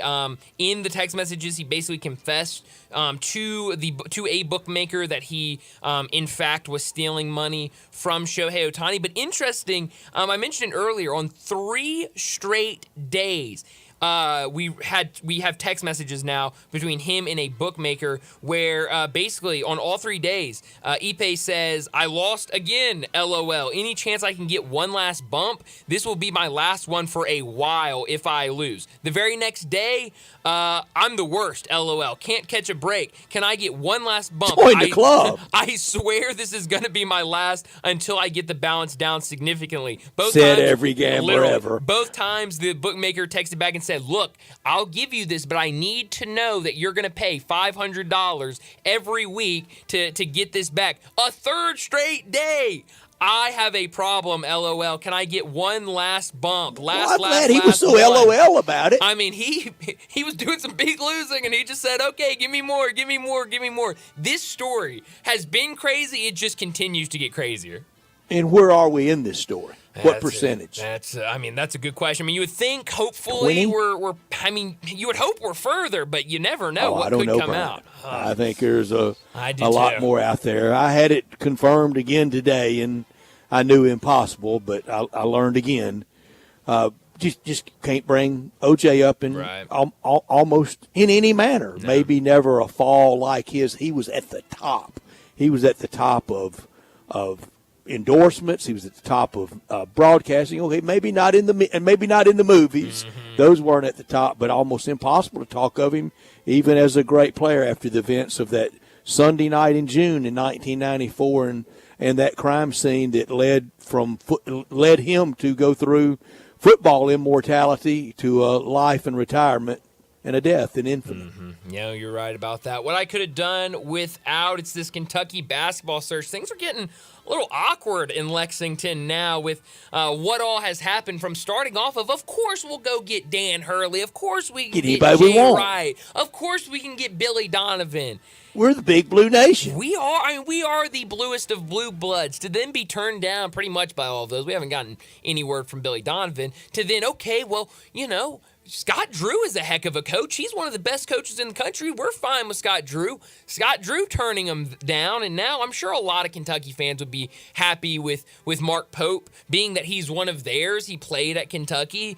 But national champion. Sure, national champion. So, I mean, certainly beloved by that fan base, but Mark Pope is not the same stature of names that Dan Hurley and even, Scott Drew are. I mean, he is a much lesser name. Tell you who else he's not. He's not Billy Gillespie either. No, he's not. That would go over because he played there. Exactly. But, I do think, hey, maybe it works out for Mark Pope. Mark Pope could take this job, get to Lexington, and be one of the best coaches we've seen. But it is certainly not the names that we heard Sunday evening.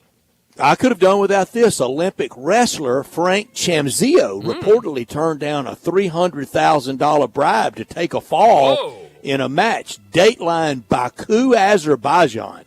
Let's go over that again. How many times we had Dateline Baku, Azerbaijan? I've seen bigger dives for a lot less than the squared circle at the Roundhouse at Monday Night Wrestling. But this is Olympic wrestling, where we don't really have predetermined winners. And he was offered $300,000 and turned it down. Maybe in the history of the Coliseum, the whole pool for taking a dive for a script wasn't $300,000. No chance. That's insane. I did not see that. Wow. Where are you beaming tonight? All things Masters. Rugged start to today, a little later start, but the weather for the weekend looks spectacular, and the scoring has been great. And somebody's going to win a green jacket on Sunday afternoon, and it might be one of those players that went low today. You're right. It's going to be a lot of fun at the Masters. We'll see how much they can get in today, but going to be a lot of golf tomorrow. John Varley's texts me, beam him to Baku. Well, JV, that's good. That is good. You beam me later tonight on TNT. Pelicans and Kings should be a good one as we continue to figure out who's going to be in these play-in games, who's going to be in the actual playoffs. Knicks need to win on the parquet tonight. They sure do, and that could get it. Celtics are resting a lot of guys. So it should be a fun night in the NBA. Only one Major League Baseball game that is yet to start, and that is the Orioles and Red Sox that will get started in just a couple of minutes. But that's all time we have. Enjoy your night. We'll talk to you again tomorrow afternoon.